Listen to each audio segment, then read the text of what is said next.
बंदी छोड़ सतगुरु रामपाल जी परमेश्वर जी की जय हो। परमपिता परमात्मा सारी सृष्टि के रचनहार कुल मालिक असंख्य ब्रह्मांडों के स्वामी जगत गुरु तीनों लोकों में प्रवेश करके सबका धारण पोषण करने वाले राजाधिराज आत्माधार नाथों के नाथ देवों के देव महादेव सर्वेश्वर महेश्वर मृत्युंजय अजरो अमर आदि अनादि सनातनी प्रभु जगत पिता जगदीश्वर श्री श्री 1008 की उपाधि के वास्तविक अधिकारी अकाल मूरत शब्द स्वरूपी राम वासुदेव सर्वगतम ब्रह्म परम पूज्य प्रथम पूज्य परम संत परम पुरुष परम धनी परम दयालु सत्य कबीर हक्का कबीर अल्लाहु कबीर अल्लाहु अकबर बाखबर अल्लाह ताला जगत के तारणहार जगत के मुक्तिदाता जगत के जगन्नाथ हारे के सहारे हिंदुओं के राम मुसलमानों के अल्लाह सिखों के वाहिगुरु ईसाइयों के मसीह दया के सागर दयानिधि करुणा के सागर करुणानिधि स्वयंभू परिभू संकट मोचन कष्ट हरण मंगल करण दुख भंजन अविगत कबीर निर्विकार निर्विषम परमात्मा अलय अलेख सतगुरु आदि अनादि सतगुरु असली मर्यादा पुरुषोत्तम असली राम असली कृष्ण असली घनश्याम असली मुरारी राजाओं के राजा महाराजाओं के महाराजा शहंशाहों के शहंशाह सम्राटों के सम्राट भगवानों के भगवान अल्लाहों के अल्लाह प्रभुओं के प्रभु मसीहाओं के मसीह सच्चे वाहिगुरु बाबाओं के बाबा पीरों के पीर सेठों के सेठ जगत सेठ सावड़सा सेठ सर्वगुण संपन्न अनंत कोटि कलाओं के स्वामी अनंत कोटि ब्रह्मांडों के नायक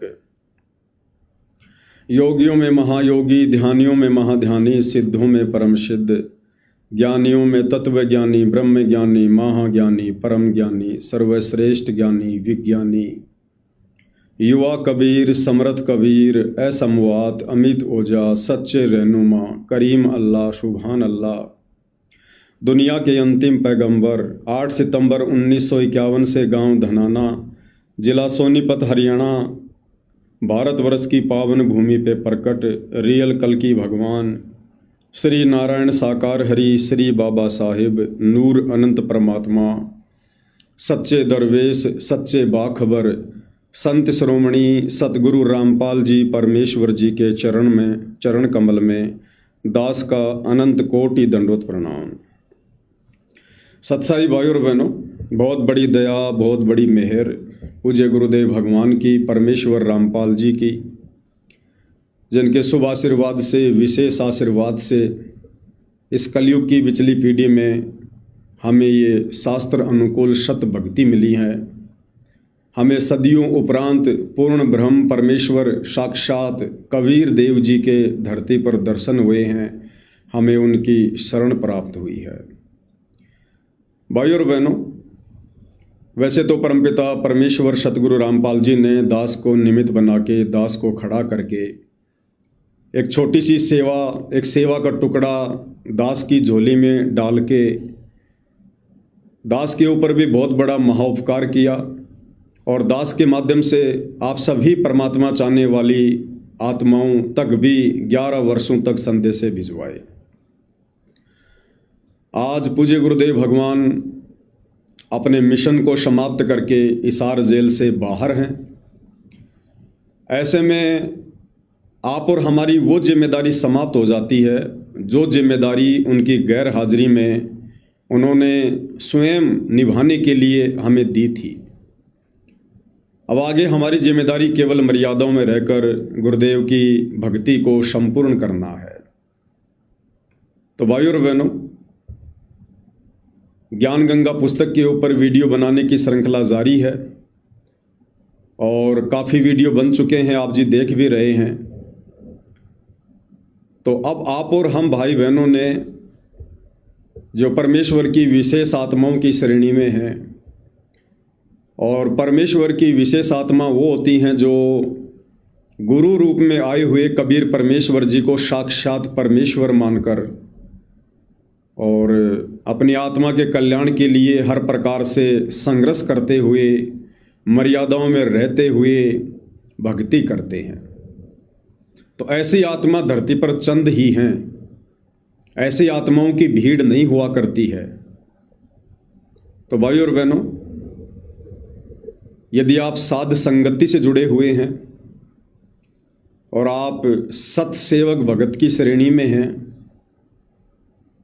तो अब आगे परमपिता परमेश्वर जिस प्रकार से हम आत्माओं को भक्ति मार्ग पर चलाएंगे, अपनी प्रेरणा से, अपने आशीर्वाद से, यदि आप अभी तक तमाम मर्यादाओं को निभाते आए हैं और साध संगति के तमाम वीडियो देखते आए हैं, तो ही भाई और बहनों आगे की जो प्रोसीजर है इस भक्ति की वो आपको समझ में आएगी। अन्यथा आपके मन में तरह तरह के दोष उत्पन्न होंगे और आप इस साध संगति वाले यथार्थ भक्ति पद से नीचे गिर जाओगे। तो आगे साध संगति में परमेश्वर जी की प्रोसीजर में वही आत्मा ढल पाएगी, चल पाएगी जिन आत्माओं ने लंबे समय से साध संगति से जुड़कर साध संगति के प्रत्येक वीडियो देखे हैं और परमात्मा के भक्ति विधान से भली भांति परिचित हैं। और ये प्रोसीजर भाई और बहनों चलती रहेगी। ये छटनी वाली, ये कटनी वाली, ये चटनी वाली, ये प्रोसीजर भक्ति मार्ग पर अंत तक चलेगी, अंत समय तक।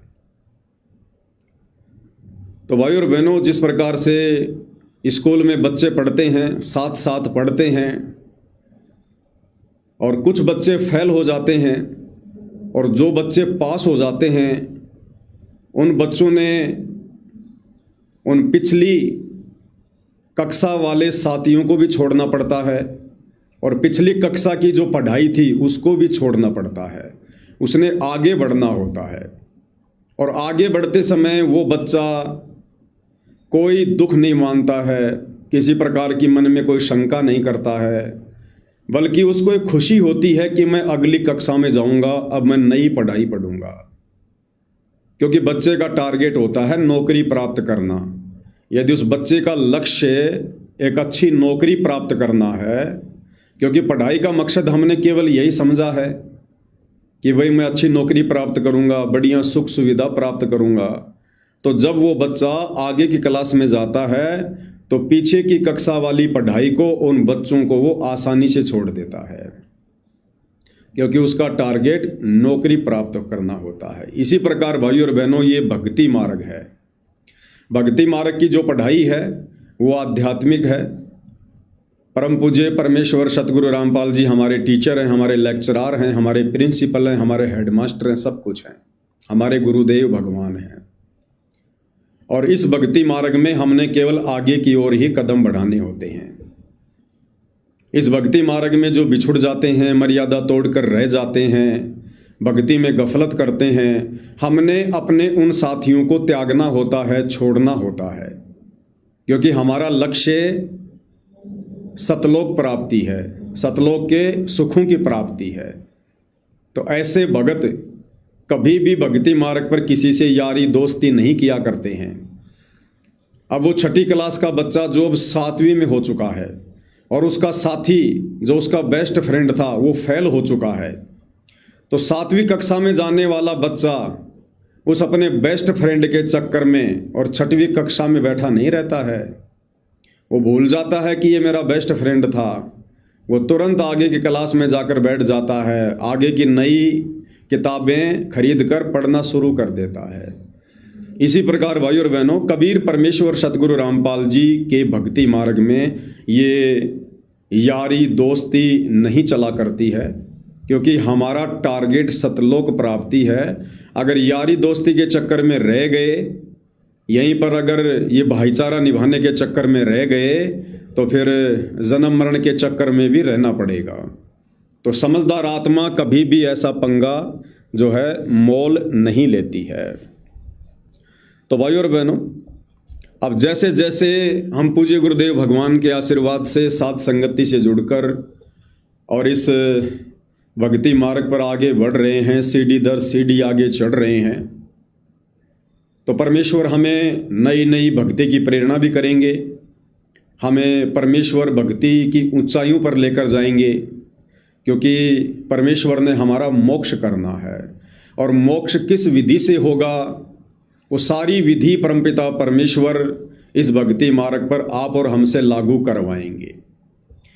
जिस प्रकार भाई और बहनों, जब तक हमें आम नहीं मिलता है तब तक आम की फोटो, आम का चित्र बहुत ज़रूरी होता है। वो आम का चित्र हमें रह रह कर याद दिलाता है कि आम क्या है, आम के क्या गुण हैं। तो उस चित्र को देखने से आम को प्राप्त करने की चाहत हमारे दिल में बनी रहती है। तो जब तक हमें आम प्राप्त नहीं होता है तब तक आम की फोटो बहुत ज़रूरी होती है, ताकि हमारे को भूल ना पड़े। और भाई और बहनों, जब हमें आम मिल जाता है, जब हम आम को खाना शुरू कर देते हैं, क्या उसके बाद आम की फोटो की आवश्यकता रहती है? कोई ध्यान भी नहीं देता उस तरफ। क्यों? क्योंकि अब हमें ओरिजिनल आम मिल चुका है। ठीक इसी प्रकार भाई और बहनों, अब गुरुदेव भगवान के आशीर्वाद से हम भक्ति के अगले पायदान पर जा रहे हैं और अब हमने शब्द रूप में अपने पूज्य गुरुदेव भगवान की पूजा प्रारंभ करनी होगी। शब्द रूप में, और शब्द रूप में अपने गुरुदेव भगवान को अपने घर पर, अपने घट में विराजमान समझकर अब आप और हम भाई बहनों ने पूज्य गुरुदेव भगवान की उन तमाम फोटोओं का परित्याग करना पड़ेगा। उन फोटोओं को हमने त्यागना पड़ेगा, क्योंकि अब हमें पता चल चुका है, किसी और को पता लगा या ना लगा, लेकिन जो भाई बहन साध संगति से जुड़े हैं अब उन्हें तो भली भांति पता चल चुका है कि ये आत्मा सदियों से, युगों से जिस परमपिता परमेश्वर सारी सृष्टि के रचनहार कबीर देव भगवान की तड़प में, कशक में, उसकी चाहत में, उसकी प्राप्ति में तड़प रही थी, लग रही थी। अब वो कबीर परमात्मा इस कलयुग की बिचली पीढ़ी में 8 सितंबर 1951 के दिन गांव धनाना, जिला सोनीपत, हरियाणा, भारतवर्ष की पवित्र भूमि पर प्रकट हो चुका है। और वो कबीर देव भगवान हमें पूज्य गुरुदेव भगवान के रूप में मिल चुके हैं। और पूज्य गुरुदेव भगवान कोई आम इंसान नहीं है, कोई व्यक्ति नहीं है, कोई साधु संत या महात्मा जैसा हम सोचते हैं, मानते हैं, वो नहीं है। संत की, महात्मा की, साधु की केवल भूमिका करते हैं परमात्मा, हमारे निकट आने के लिए, हमें ज्ञान समझाने के लिए।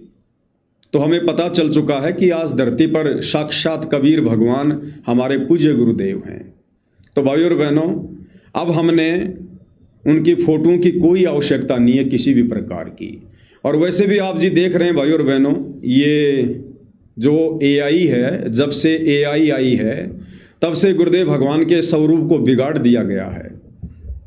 आपको पता ही नहीं चलेगा कि गुरुदेव के ओरिजिनल चरण है या नहीं है, गुरुदेव का ओरिजिनल चेहरा है या नहीं है, ये शरीर गुरुदेव भगवान का ओरिजिनल है या नहीं है, जिस शरीर में वो लीला कर रहे हैं।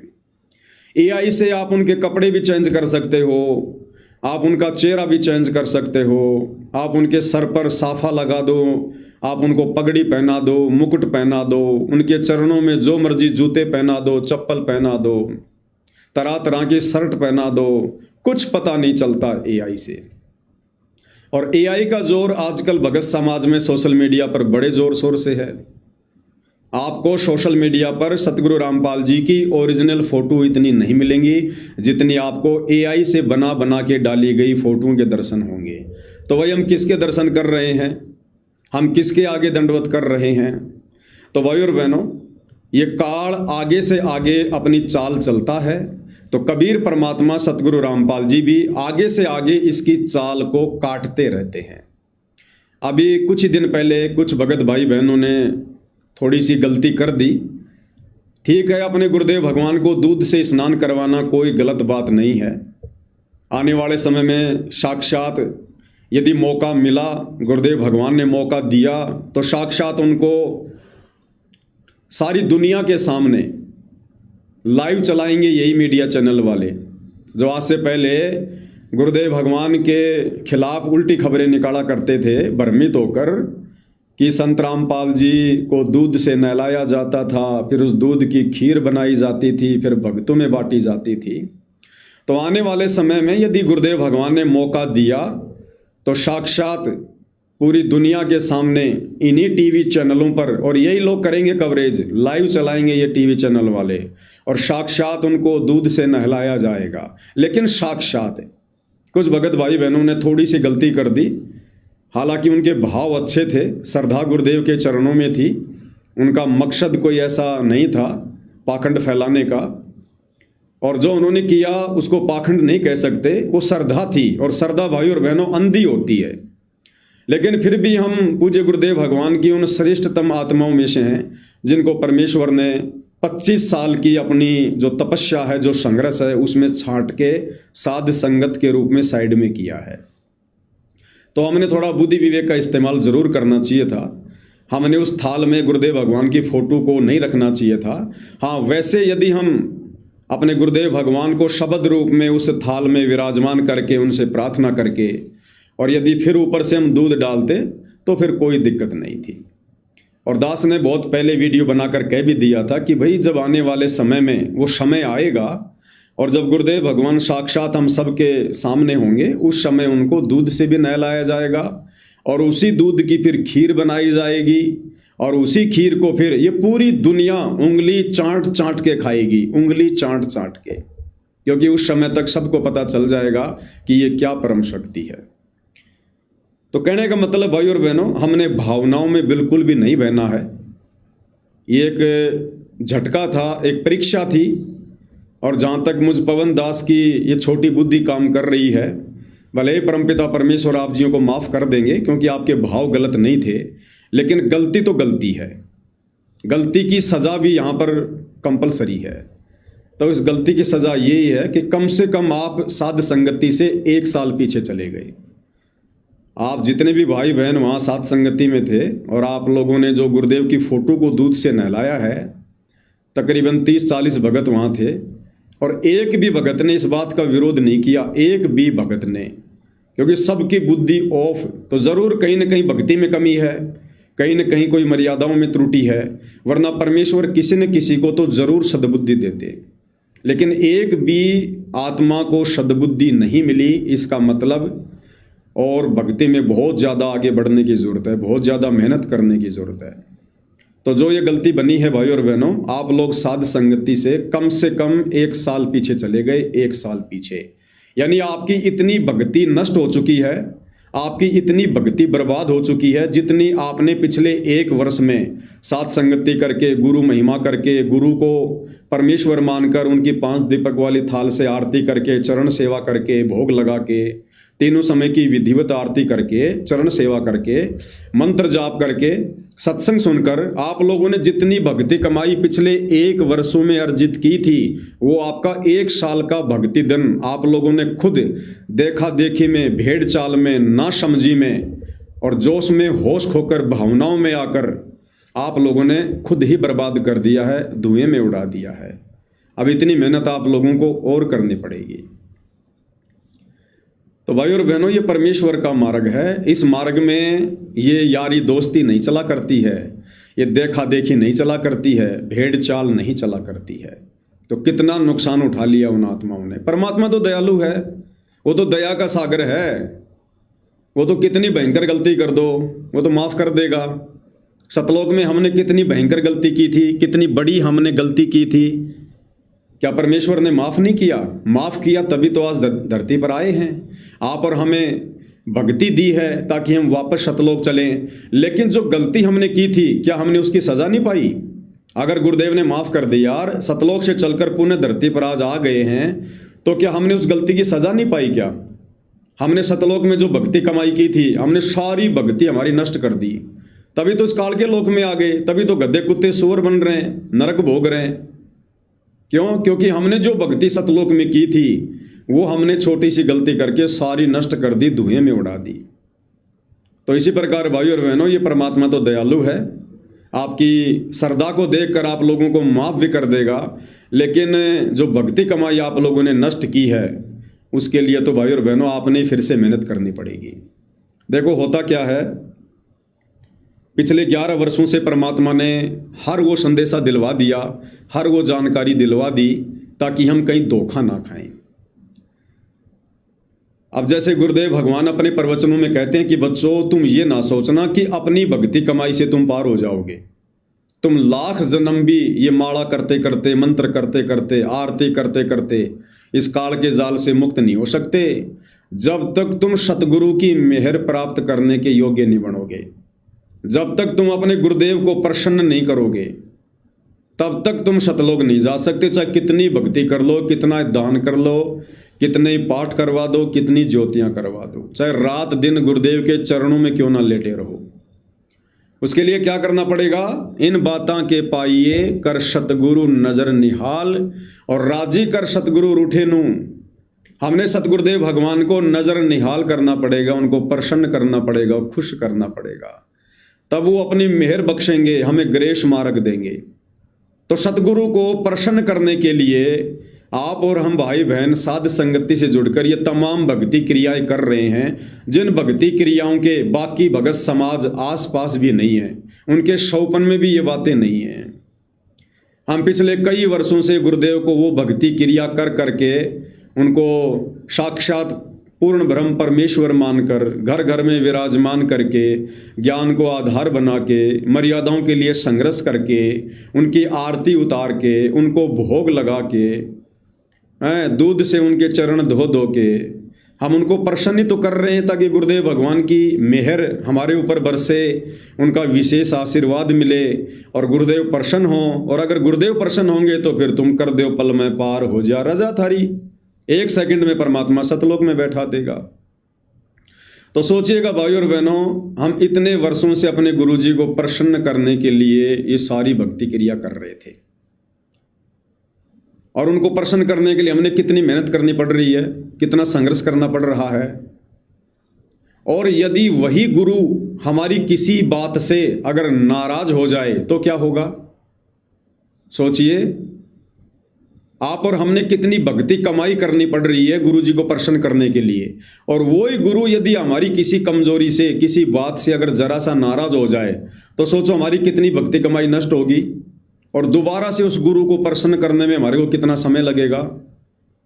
तो भाई और बहनों, लगभग 1 साल पीछे आप जितने भी भाई बहन सांजापुर की साथ संगति में गए थे, और जिन जिन भाई बहनों ने गुरुदेव को दूध से नहलाने वाली, यानी फोटो के ऊपर दूध डालकर गुरुदेव को नहलाने वाली जो गलती की है, 1 साल पीछे सभी भाई बहन जा चुके हैं। अब ये आप लोगों की आगे भाई, आप किस प्रकार से उस गलती का पश्चाताप करते हैं, किस प्रकार से आप अपने गुरुदेव के आगे नाक रगड़ रगड़ के उनके चरण धो धो के पीते हैं, उनसे माफ़ी मांगते हैं, ये आप भाई बहनों के ऊपर है। क्योंकि समझाने में परमात्मा ने कोई कमी नहीं रखवाई थी किसी भी प्रकार की। 11 साल से गला खराब हो गया। ये जो दास 3 तीर 4 मुकदमे अपने ऊपर लेके बैठा बेवजह, जो जेल काट के आया है, लोगों के ये लठ खाए हैं, गालियां खाई हैं, और आज एक आतंकवादी जैसा जीवन जी रहे हैं। ये क्यों? ये आप भाई बहनों तक संदेशा पहुंचाने के लिए। और उसके बावजूद भी यदि आप गलती करोगे, भेड़ चाल में चलोगे, आंख बंद करके एक दूसरे सत्सेवक के ऊपर विश्वास करोगे कि सत्सेवक है तो सही करेगा, ये किसी के माथे पे थोड़ी लिखा हुआ है, तो भाई उस गलती की सजा भी मिलती है। फिर वो गलती चाहे मैं करूं चाहे आप करो, परमात्मा के लिए सभी आत्माएं बराबर हैं। परमात्मा कोई भेदभाव किसी प्रकार का नहीं करता है। तो भाई और बहनों, इसलिए परमात्मा अपनी वाणियों में कहते हैं, ये संसार विघन की घाटी कोई निकलेगा बिरला सूर। ऐसे धीरे धीरे धीरे धीरे छटनी होती जाएगी साथ संगत में। ये परमात्मा भीड़ का ग्राहक नहीं है, कौड़ियों का ग्राहक नहीं है। ये परमात्मा 24 कैरेट सोना बनाकर लेकर जाएगा, 24 कैरेट सोना, और बजा बजा के देखेगा, ठोक ठोक के। जैसे गुरुदेव कहते हैं ना, हम कुम्हार के वहां से एक मटका लेके आते हैं 50 रुपए का, और 50 रुपए के मटके को हम कोई 50 बार टोले मार मार के बजा बजा के देखते हैं, कहीं से ये कच्चा तो नहीं है, फूटा टूटा तो नहीं है, कोई तरेड़ तो नहीं चल रही है, तब वो 50 रुपए का मटका खरीदते हैं। तो ये भगवान सतलोक के लिए आत्माओं को ऐसे खरीद लेगा क्या? ऐसे ले जाएगा क्या आंख बंद करके? ये तो घण की चोट मार मार के चेक करेगा परमात्मा। गरीब कच्चा हीरा किरच हो नहीं सह घनमार, ऐसा ये मन हो रहा लेखा लेकर तार। तो ऐसे ही आत्मा धीरे धीरे भक्ति मार्ग से छटती जाएंगी। और चंद आत्माएं, बहुत ही कम आत्माएं होती हैं भाई और बहनों, जो इस काल के लोक से गुरु जी के साक्षात धरती पर रहते सहते अपना पूर्ण मोक्ष करवा पाती हैं। तो बाकी भाई बहनों को, बाकी जितने भी भाई बहन हैं साध संगत में, उनको कितना सावधान रहने की ज़रूरत है, कितना सचेत रहने की ज़रूरत है अब आगे। क्योंकि काल सबको बजा बजा के देखेगा, सबको बजा बजा के। ये सोच लो गुरुजी नहीं बजा रहे, गुरुजी तो बैठे हैं, मोला बैठा मोर्चे और देखे जन की भेड़। मोला बैठा मोर्चे और देखे जन की भेड़, द्वादश कोटि यम किंकर जहां वहां एक नाम की खैड़। परमात्मा तो साइड में बैठकर देख रहा है, वो तो परीक्षा ले रहा है, हमें ठोक बजाकर ये काल देख रहा है। क्योंकि जो भी काम हुआ वो काल प्रेरणा से होता है, काल प्रेरणा से ये मन करवाता है। जल्दबाजी का काम शैतान का होता है, भगत का नहीं होता है। तो भाई और बहनों, अब आगे की प्रोसीजर आप लोग कैसे समझ पाओगे? जब अभी ताज़ा ताज़ा आपकी परीक्षा हुई और उसमें आप लोग भेड़ चाल में चल दिए, तो आज परमात्मा आगे का जो संदेशा दिलवा रहे हैं उसको आप कैसे पकड़ पाओगे? और अगर मन में रत्ती भर भी दोष आ गया तो मार खा जाओगे। तो भाई और बहनों, अब आगे की जो प्रोसीजर है वो अपने गुरुदेव भगवान को, जो कि साक्षात परमेश्वर हैं, पूर्ण ब्रह्म परमेश्वर हैं, अब हमने उनकी शब्द रूप में ही पूजा करनी है। आज से पहले हम केवल शब्द रूप में मान रहे थे कि हमारे गुरुजी शब्द स्वरूपी राम है, लेकिन हम उनको शब्द रूप में पूज नहीं रहे थे। देखो, ये जो बुद्धि है ना जीव की, ये धीरे धीरे खुलती है, वो धीरे धीरे खुलती है। परमात्मा सीढ़ी दर सीढ़ी भगत को आगे बढ़ाता है, क्योंकि हमारी एक कैपेसिटी है, हमारी एक औकात है। अगर उससे ज़्यादा परमात्मा दे देगा तो हम सहन नहीं कर पाएंगे। जैसे एक मटका है, एक मटके की लिमिट है कि उसमें कितना पानी आएगा। अगर उससे ज़्यादा पानी उस मटके में डालोगे तो वो बूंद बूंद करके, और वो जो पानी है वो बाहर निकलेगा ही निकलेगा, इसमें कोई दो राय नहीं है।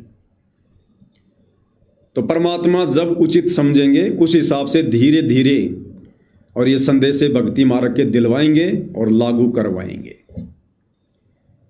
अब भाई और बहनों, वैसे तो आप जियों को पता चल गया होगा, हिसार जेल से बाहर आने के बाद गुरुदेव भगवान की जो लीला चल रही है आपको सब समझ में आ गया होगा। दास ना तो बैकग्राउंड में जाएगा, ना दास जाना चाहता है, क्योंकि दास ने तो 1 महीने पहले ही लाइव आकर ये प्रण ले लिया है कि अब आगे हमने अपनी आत्मा का कल्याण करवाना है। जो भूमिका, जिस प्रकार की भूमिका परमात्मा ने जेल में रहते सहते दास से निभाई, परमेश्वर ने वो पूरी करवा दी है। अब मैं किसी के बारे में कुछ नहीं बोलने वाला। आप जी देख रहे होंगे पिछले 1 महीने से मैंने अपने सतलोक आश्रम से जुड़े भाई बहनों के लिए, सतलोक आश्रम मैनेजमेंट के लिए, गुरुजी के जो है बेटा बेटी भाई बंधु रिश्तेदारों के लिए, दास ने एक शब्द भी नहीं निकाला, ना ऐसा कोई दास ने कोई पोस्ट डाली है।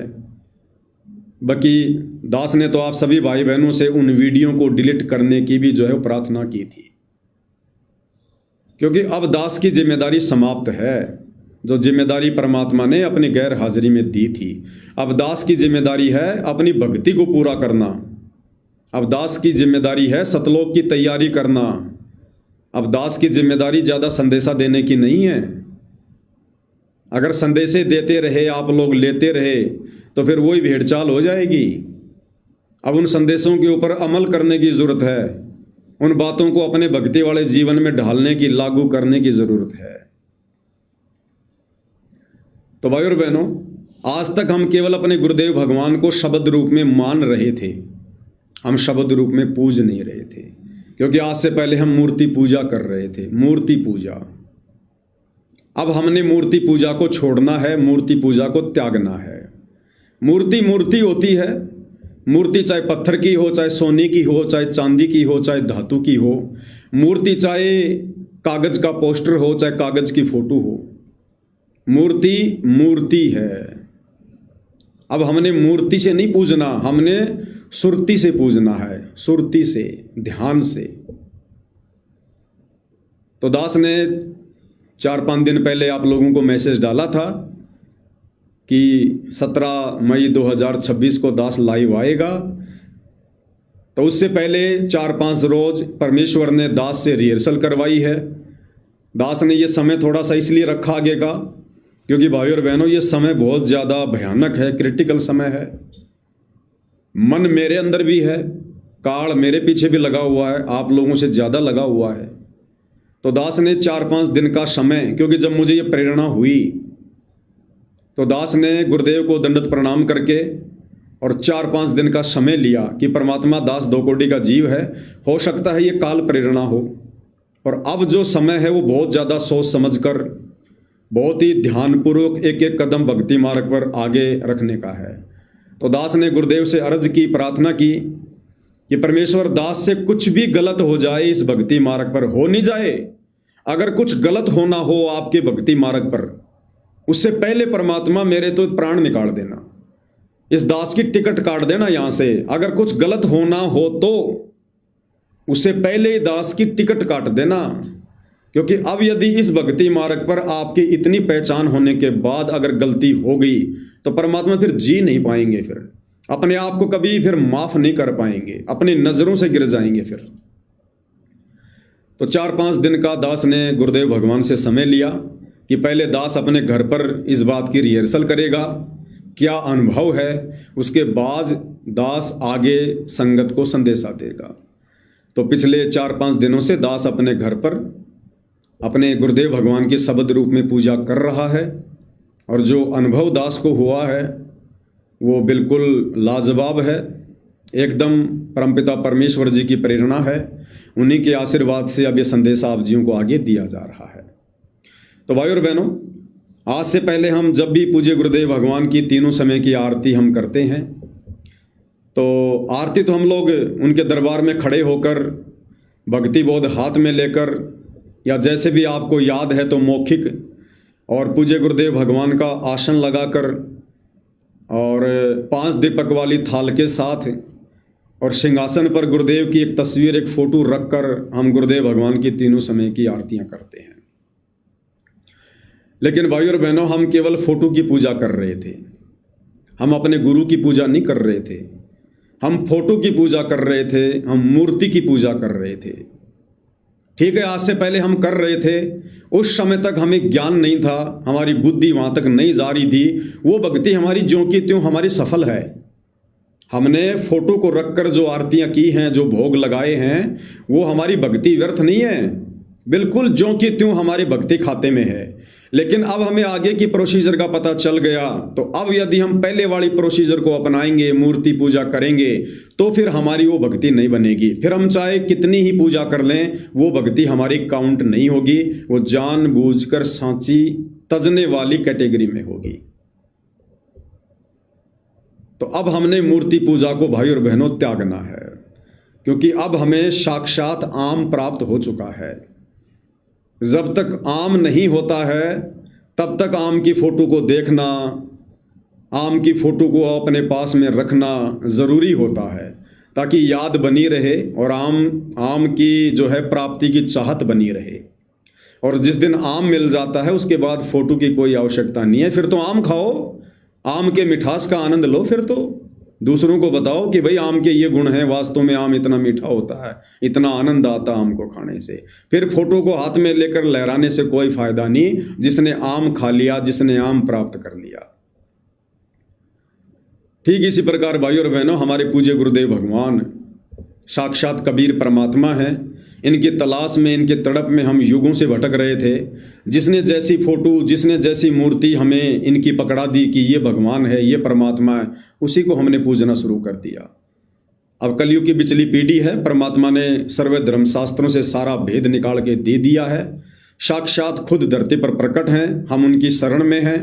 अब हमने फोटो से कोई लेना देना नहीं है, अब हमने शब्द की पूजा करनी है, शब्द की, सुरती से, ध्यान से। तो आज के बाद आपको केवल संदेशा दे रहा हूं, ये कोई ज़बरदस्ती थोपना नहीं है, कोई आदेश मत समझ लेना इसको। और मैं पवन दास यदि आप जियों को कह रहा हूं तो आपने मानना ही पड़ेगा, ऐसा भी मत मान लेना बिल्कुल भी, वरना ये भी देखा देखी हो जाएगी, भेड़ चाल हो जाएगी। जिस प्रकार मुझे खुद मेरे गुरुदेव भगवान ने प्रेरणा की, यानी मेरे गुरु जी का आदेश हुआ कि बेटा अब इन फोटों को हटा दे और शब्द रूप में ध्यान लगा, शब्द रूप में पूजा कर, तो मैंने डायरेक्ट अपने गुरुदेव की उस प्रेरणा को, उस आदेश को लागू नहीं किया। मैंने अपने गुरुदेव से प्रार्थना करके 5 दिन का समय मांगा कि परमात्मा हो सकता है ये मेरी परीक्षा हो, जल्दबाजी में कैसे मैं कोई फैसला ले लूं, मैं तो शरीर हूं, अंदर मेरी आत्मा जो आपका अंश है, जब तक वो स्वीकार नहीं करेगी परमेश्वर दास तो लागू नहीं कर पाएगा, मेरी तो इतनी हिम्मत नहीं है। तो आप भाई बहन भी ऐसा नहीं है कि पवन दास ने वीडियो बना दिया और जब तक आपकी आत्मा इस बात को स्वीकार ना करे, और आत्मा स्वीकार किए बिना आपने ज़बरदस्ती आज से ही फोटो हटा दी और लग गए ध्यान लगाने, और यदि मन में फिर भी कोई दोष है किसी प्रकार का, पूरी बात समझ में नहीं आई है, आत्मा उस बात को स्वीकार नहीं कर रही है, तो ज़बरदस्ती करोगे तो भी वो भेड़ चाल हो जाएगी, देखा देखी हो जाएगी, आप उस कैटेगरी में आ जाओगे, गुरु को तजे भजे जो आना था पशुओं को फोकट ज्ञाना।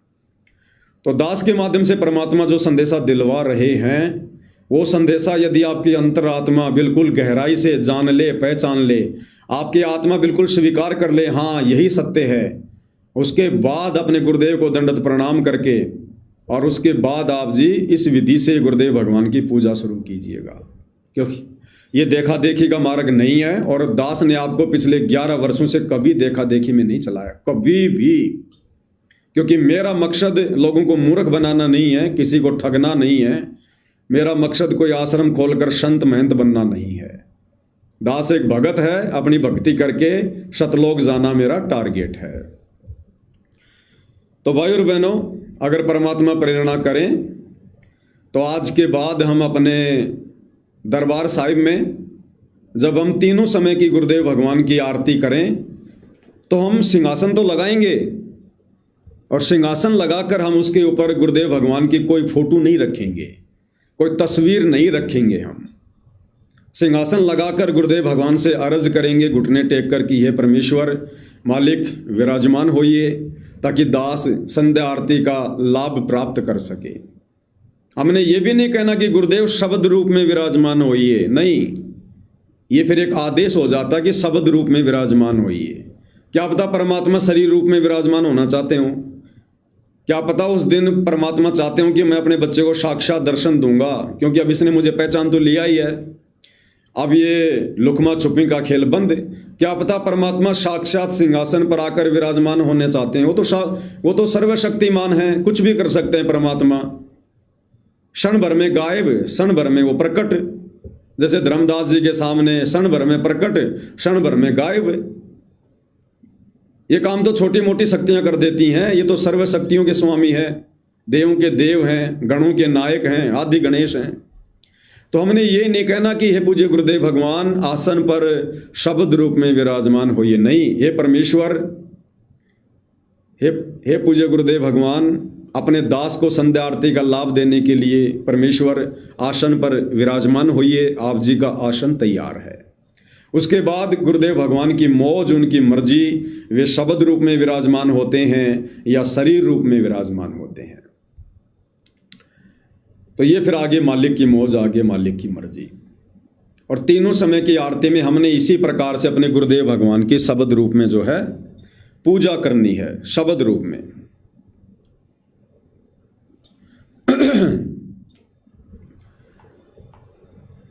अब भाइयों और बहनों, होगा क्या, आज से पहले जैसे हम गुरुदेव भगवान की फोटो रखा करते थे, तस्वीर रखा करते थे, यदि हम साध संगति से जुड़े भाई बहन अपने पूज्य गुरुदेव सतगुरु रामपाल जी को अपने घर पर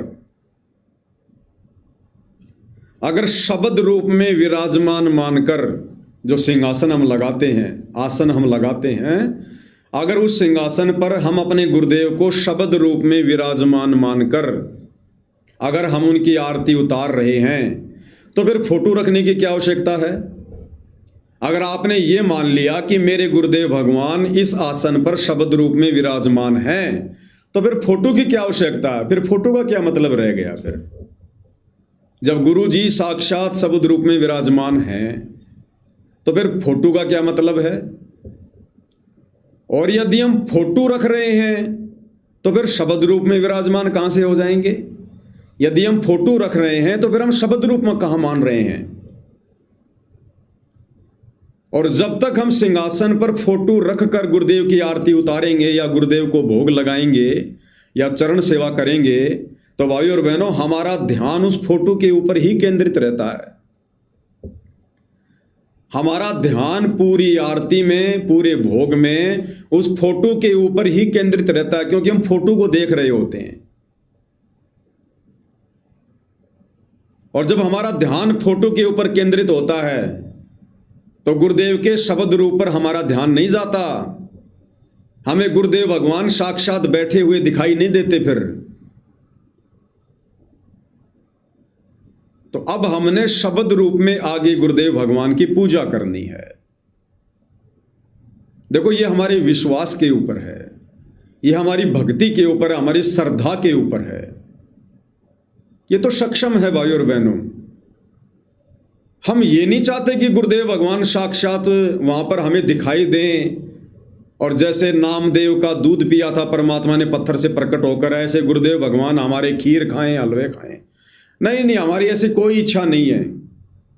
जिनको परमात्मा की पहचान हो जाती है, जो समर्थ की समर्थता से जो परिचित हो जाते हैं, फिर वो इन चमत्कारों की उम्मीद नहीं करते हैं। उनको पता है कि ये तो परमेश्वर है, क्षण भर में क्या से क्या कर दे। फिर उस भगत को चमत्कारों की उम्मीद नहीं होती है कि गुरुजी ऐसा चमत्कार कर दें, गुरुजी साक्षात प्रकट हो जाएं। और जिन आत्माओं ने शब्द रूप में अपने गुरुजी को मान लिया, जान लिया, पहचान लिया, और यदि गुरुदेव साक्षात भी वहां पर आसन पर विराजमान हो जाएं, अपने दर्शन दे दें, तो भी वो आत्मा ज्यादा आश्चर्यचकित नहीं होती है। मान लीजिए हम अब अपने गुरुदेव भगवान को शब्द रूप में विराजमान करके आज से हमने उनकी फोटोएं हटा दी और हम अपने गुरुदेव को जब भी आरती करेंगे, भोग लगाएंगे, चरण सेवा करेंगे, हम उनको शब्द रूप में विराजमान मानकर और हम आरती कर रहे हैं, भोग लगा रहे हैं। और यदि अचानक से गुरुदेव भगवान ने अपना स्वरूप दिखा दिया, आसन पर बैठे हुए दिखाई दिए, और उस समय यदि किसी आत्मा की आंखों में आंसू आ गए, यदि किसी ने तुरंत दंडोत प्रणाम किया, आत्म विभोर हो गए, ओहो गुरुजी गुरुजी गुरुजी, तो भी वो भगत फैल है। इसका मतलब तो शरीर रूप को मान रहा था, शरीर को देखते ही तू आत्म विभोर हो गया, आश्चर्यचकित हो गया, और पहले कह रहा था कि मेरे गुरुजी शब्द रूप में बैठे हैं। यानी जो वास्तविक रूप है गुरु का, शब्द रूप, हमने उस पर विश्वास करना है। अगर गुरुजी शरीर रूप में अगर आसन पर विराजमान दिखाई भी दे गए तो हमने ज्यादा आश्चर्यचकित होने की जरूरत नहीं है, हमने विशेष भाव दिखाने की जरूरत नहीं है। फिर तो हम गुरुजी को शब्द रूप में कम और शरीर रूप में ज्यादा महत्व दे रहे हैं। जो दिखाई दे गए तो हम सावधान हो गए, और नहीं दिखाई दे रहे थे शब्द रूप में तो हम नॉर्मली सब कुछ कर रहे थे। तो भाई और बहनों, जिन आत्माओं ने सतलोक जाना है उनको पूरी तरह से तैयार होना पड़ेगा। अपने गुरु को शब्द रूप में ही मानना पड़ेगा और अपने साथ मानना पड़ेगा। वो गुरुदेव की मौज, गुरुदेव की मर्जी, वो क्षण भर में शब्द रूप में भी आ जाएंगे, क्षण भर में शरीर रूप में भी दिखाई दे जाएंगे। हमारे लिए तो दोनों रूप एक जैसे हैं, सेम हैं। हमने ज्यादा आश्चर्यचकित होने की आवश्यकता नहीं है। अगर कभी परमात्मा ऐसा भी कोई चमत्कार कर दे तो ध्यान रख लेना। तो अब हमने अपने गुरुदेव भगवान की जो फोटोएं हैं, उन फोटोओं को हमने ससम्मान हमने उन फोटोओं को अपने घर पर कहीं रख देना है, या हमने उन फोटोओं को बहते हुए जल में जल प्रवाह कर देना है। केवल एक फोटो रख लो अपने दरबार में, केवल एक फोटो रख लो कहीं भी, लेकिन गुरुदेव के बेड पर मत रखो, गुरुदेव के आसन पर मत रखो। दर्शन के लिए एक फोटो कहीं भी रख लो, एक फोटो अपनी रसोई में रख लो, जहाँ पर आप जी भोजन भंडारा बनाते हो। एक फ़ोटो अपने दरबार में कहीं कोई दीवार पर, कहीं कोई टेबल पे रख लो, कोई दिक्कत नहीं है। लेकिन जहाँ हमारा पूजा स्थल है, जहाँ हमारा दरबार है, जहाँ गुरुदेव का आसन लगा हुआ है, जहाँ गुरुदेव का बेड लगा हुआ है, उस बेड के ऊपर, उस दरबार साहिब में किसी प्रकार की कोई फ़ोटो हमने गुरुदेव भगवान की नहीं रखनी है। ना तीनों समय की आरती के समय, ना भोग लगाते समय, ना चरण सेवा करते समय हमने गुरुदेव की कोई फ़ोटो आसन पर नहीं रखनी है। केवल आसन आसन लगाएंगे, सिंहासन सिंहासन लगाएंगे, उसके ऊपर हम चवर भी करेंगे, उसके ऊपर हम यदि गर्मी है तो पंखा भी करेंगे। हम गुरुदेव भगवान की 5 दीपक वाली थाल से आरती भी उतारेंगे, उनके सामने भोग रखकर हम उनसे प्रार्थना भी करेंगे। लेकिन अब हम मूर्ति पूजा नहीं करेंगे, क्योंकि हमारे गुरुदेव शब्द स्वरूपी राम हैं और इनका जो असली रूप है वो शब्द है। हम हैं शब्द, शब्द हम माही, हमसे भिन्न और कछु नाही।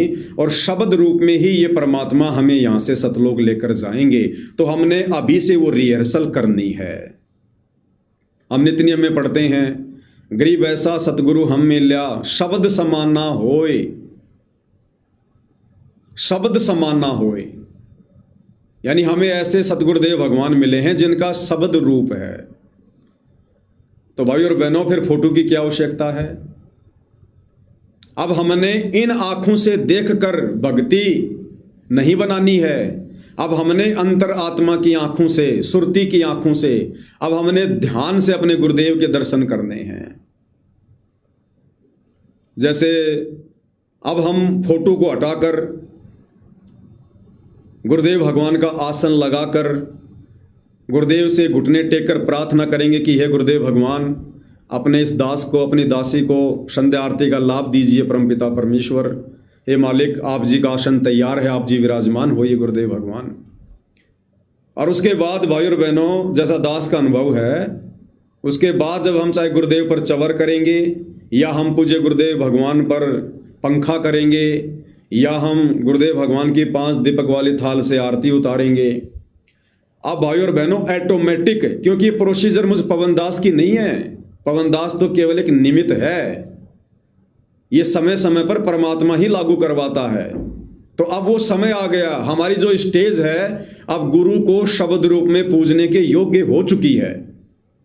अब शब्द रूप में पूजने के योग्य हो चुकी है। तो संदेशा परमात्मा ही दिलवा रहे हैं, और ये उन्हीं आत्माओं के गले उतरेगा जो आत्माएं अभी अधिकारी हैं, जिनका आत्माओं को परमात्मा लगातार तैयार कर रहे हैं।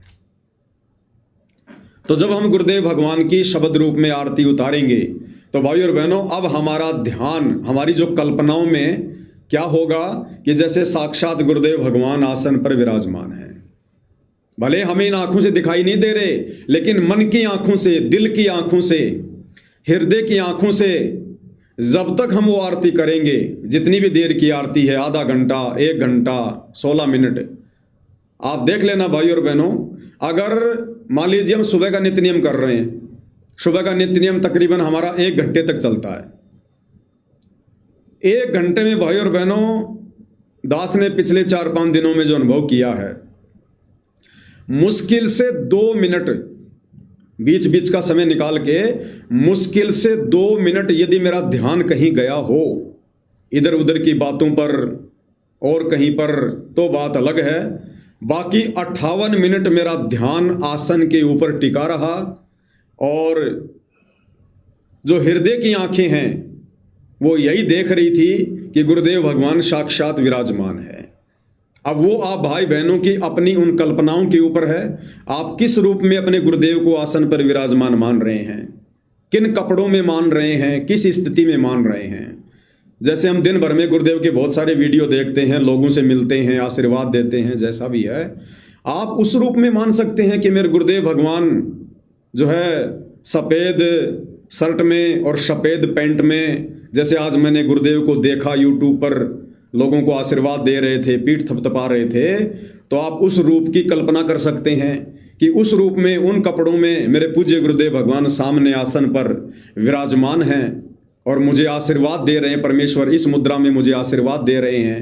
आप ये कल्पना कर सकते हैं कि मेरे पूज्य गुरुदेव भगवान जो है वो कुर्ते पायजामे में बैठे हैं, आप ये कल्पना कर सकते हैं कि मेरे पूज्य गुरुदेव भगवान सामने सिंहासन पर जो है मुकुट धारण करके बैठे हुए हैं।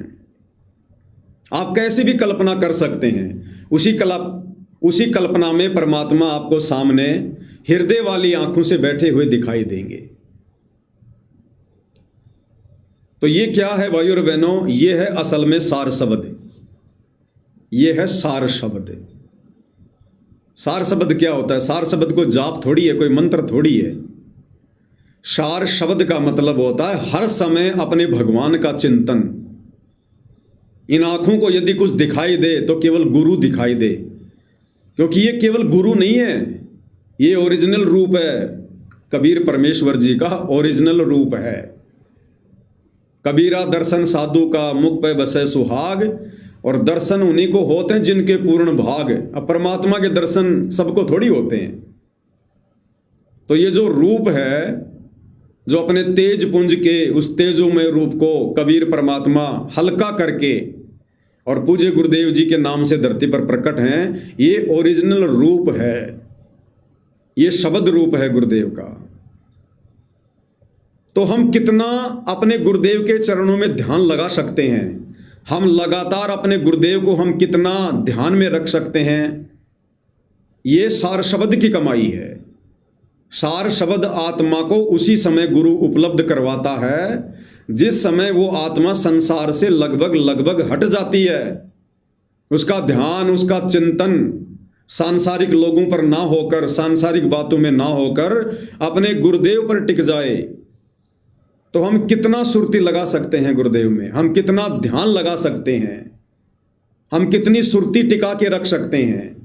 जितनी देर हम आरती करेंगे, भोग लगाएंगे, हमारा ध्यान, जब हम पहले फोटो रखकर भोग लगाते थे, आरती करते थे, हम सब जानते हैं कि हमारा ध्यान कहीं न कहीं भटक जाता था। सामने हम थाली भी घुमा रहे हैं, सामने फोटो भी रखी है, और इधर उधर की बातों में हमारा दिमाग दौड़ जाता था। कहीं और की बातें, कोई और जगह के बारे में हम सोचने लग जाते थे। तो अब क्या होगा भाई और बहनों, प्रोसीजर धीरे धीरे आगे बढ़ती है। पहले परमात्मा ने हम जिस प्रकार से ऑडियो वीडियो में आरती किया करते थे, मालिक ने वो प्रोसीजर हमारी छुड़वाई, क्योंकि उसमें तो हमारा 5% ध्यान भी नहीं लगता था। फिर परमात्मा ने दया करी कि भाई भक्ति बोध हाथ में लेके पाठ करो और अपने मालिक के दरबार में खड़े होकर या बैठकर जैसे भी है आरती करो। तो उसमें हमारा ध्यान लगने लगा, उसमें हमारा 50% ध्यान हमारा परमात्मा में लगने लगा, क्योंकि हम शब्द पढ़ रहे थे। और शब्द किसके हैं? परमात्मा के। तो शब्दों पर हमारा ध्यान था, हमारी सुरती थी। तो भक्ति बोध पर हमारी सुरती लगी है, मतलब गुरुजी में लगी है। तो परमात्मा ने हमारा ध्यान लगवाया 50%।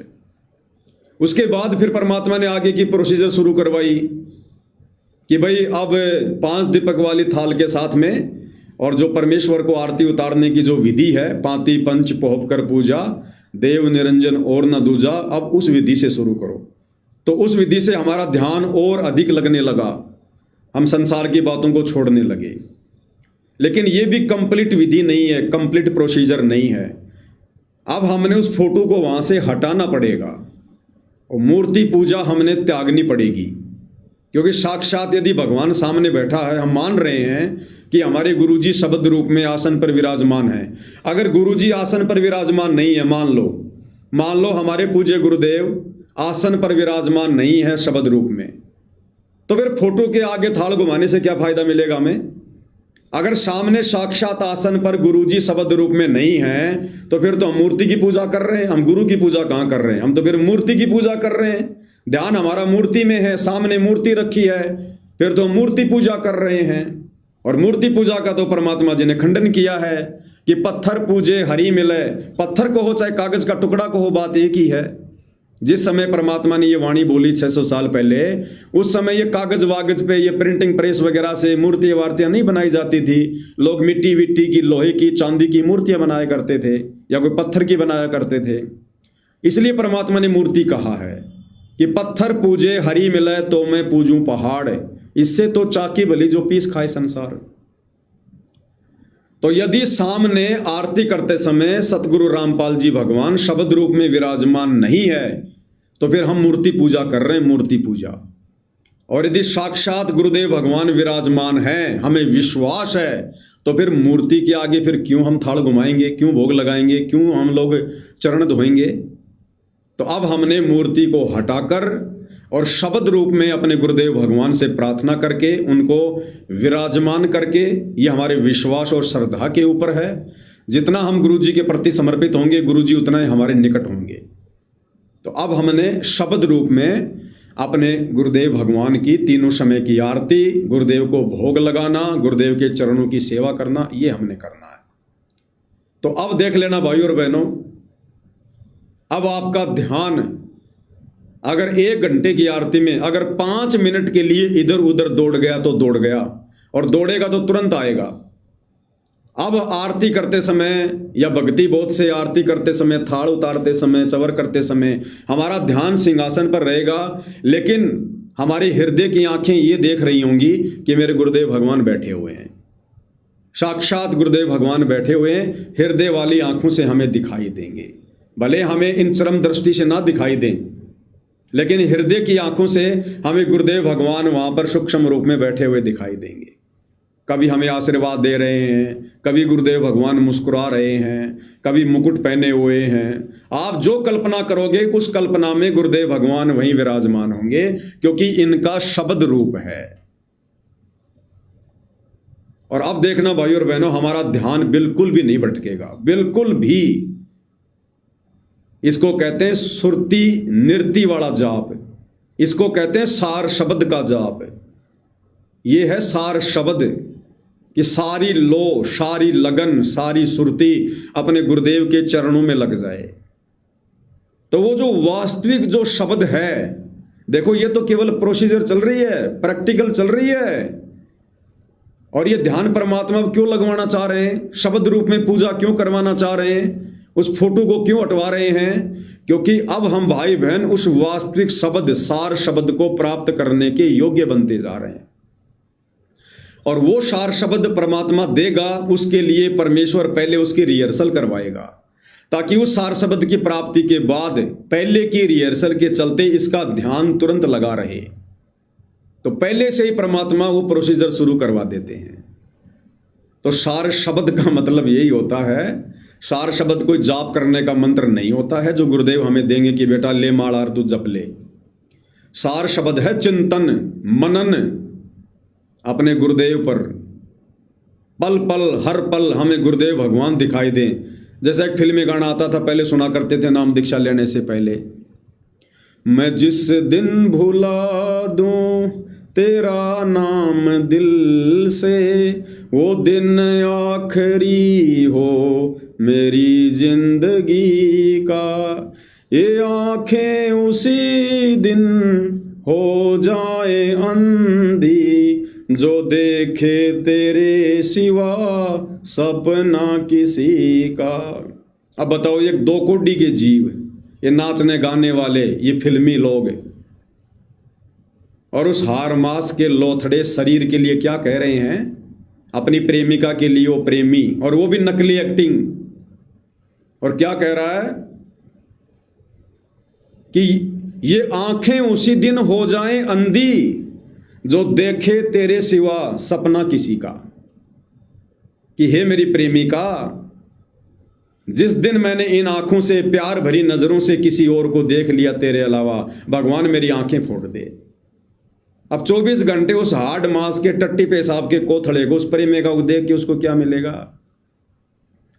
अब भाई और बहनों, चक्कर क्या है, ये भले फिल्मी गाने बन गए, लेकिन ये चीजें आत्मा और परमात्मा के ऊपर फिट होती हैं।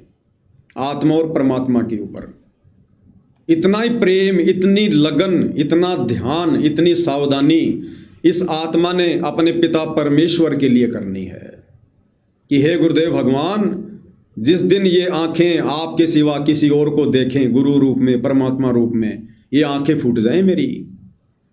तो भाई और बहनों, सार शब्द की प्राप्ति परमात्मा उसी समय करवाता है जिस समय इस आत्मा को संसार में अपने गुरु के अलावा और कुछ भी दिखाई ना दे, गुरु की भक्ति के अलावा कुछ भी दिखाई ना दे। ना किसी प्रकार की कोई मान बढ़ाई हो, ना कोई स्तुति या महिमा की चाहत हो, ना कोई भाईचारा निभाना हो, ना कोई रिश्तेदारी निभानी हो, ना संसार की किसी चीज़ की इच्छा हो, ना डिमांड हो, ना कोई बड़ा मकान बनाने की, कोई कोठी बनाने की, कोई बड़ी कार खरीदने की, कोई दिखावा करने की, और ना ही संसार में जीने की। जब किसी प्रकार की कोई चाहत नहीं होती है, समाप्त हो जाती है, केवल मजबूरी में दिन काट रहा होता है, उस समय परमात्मा फिर इस आत्मा को सार शब्द प्राप्त करवाता है। यानी सार शब्द का मतलब है गुरुदेव भगवान हमें अपने वास्तविक सतलोक में बैठे हुए तेजोमय शरीर के दर्शन करवा देंगे। यहीं पर बैठे बैठे, जैसे सौपन में हम क्या क्या देख लेते हैं, ऐसे परमात्मा बैठे बैठे अपने सामने बैठा कर कि बेटा देख, तेरा गुरु ही है, जो भी कुछ है संसार में सब कुछ, बाकी सब झूठ है यहाँ पर, तेरे गुरु के अलावा सब झूठ है यहाँ पर, सब मिथ्या है, सब पाखंड है। तो फिर उस भगत का ध्यान पल पल हर क्षण अपने गुरुदेव भगवान के चरणों में होगा। तो वो रिहर्सल परमात्मा अपनी विशेष आत्माओं से पहले करवा देते हैं, सार शब्द की प्राप्ति से पूर्व है। तो अब भाई और बहनों, हमने मूर्ति पूजा को छोड़ना है। ठीक है, जब तक हमारे पूज्य गुरुदेव भगवान धरती पर हैं, शरीर रूप में है, हमारे लिए परम पूजनीय है, परम आदरणीय है, परम सम्माननीय है। लेकिन भाई और बहनों, एक चीज ध्यान रखना, साध संगति से जुड़े भाई बहन जो पूर्णतया मर्यादा में रहकर भक्ति कर रहे हैं, मैं सबके लिए नहीं कह रहा, कोई ये सोचे कि मैं तो साध संगति से जुड़ा हुआ हूं, नहीं। सबको अपने अपने पैमाने का पता है, अपनी अपनी भक्ति का, अपनी अपनी मर्यादाओं को सबको पता है। कौन कितना मर्यादा में है, कौन कितना विकारों से दूर है, कौन कितना संसार में घुसा हुआ है, कौन कितना भक्ति और भगवान के प्रति समर्पित है, ये साध संगति से जुड़े प्रत्येक भाई बहन को अपनी औकात का पता है। तो जो पूर्णतया समर्पित हैं, ये उन आत्माओं के लिए है।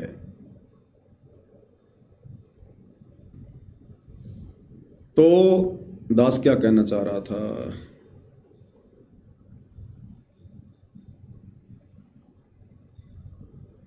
दिमाग से निकल गई बात।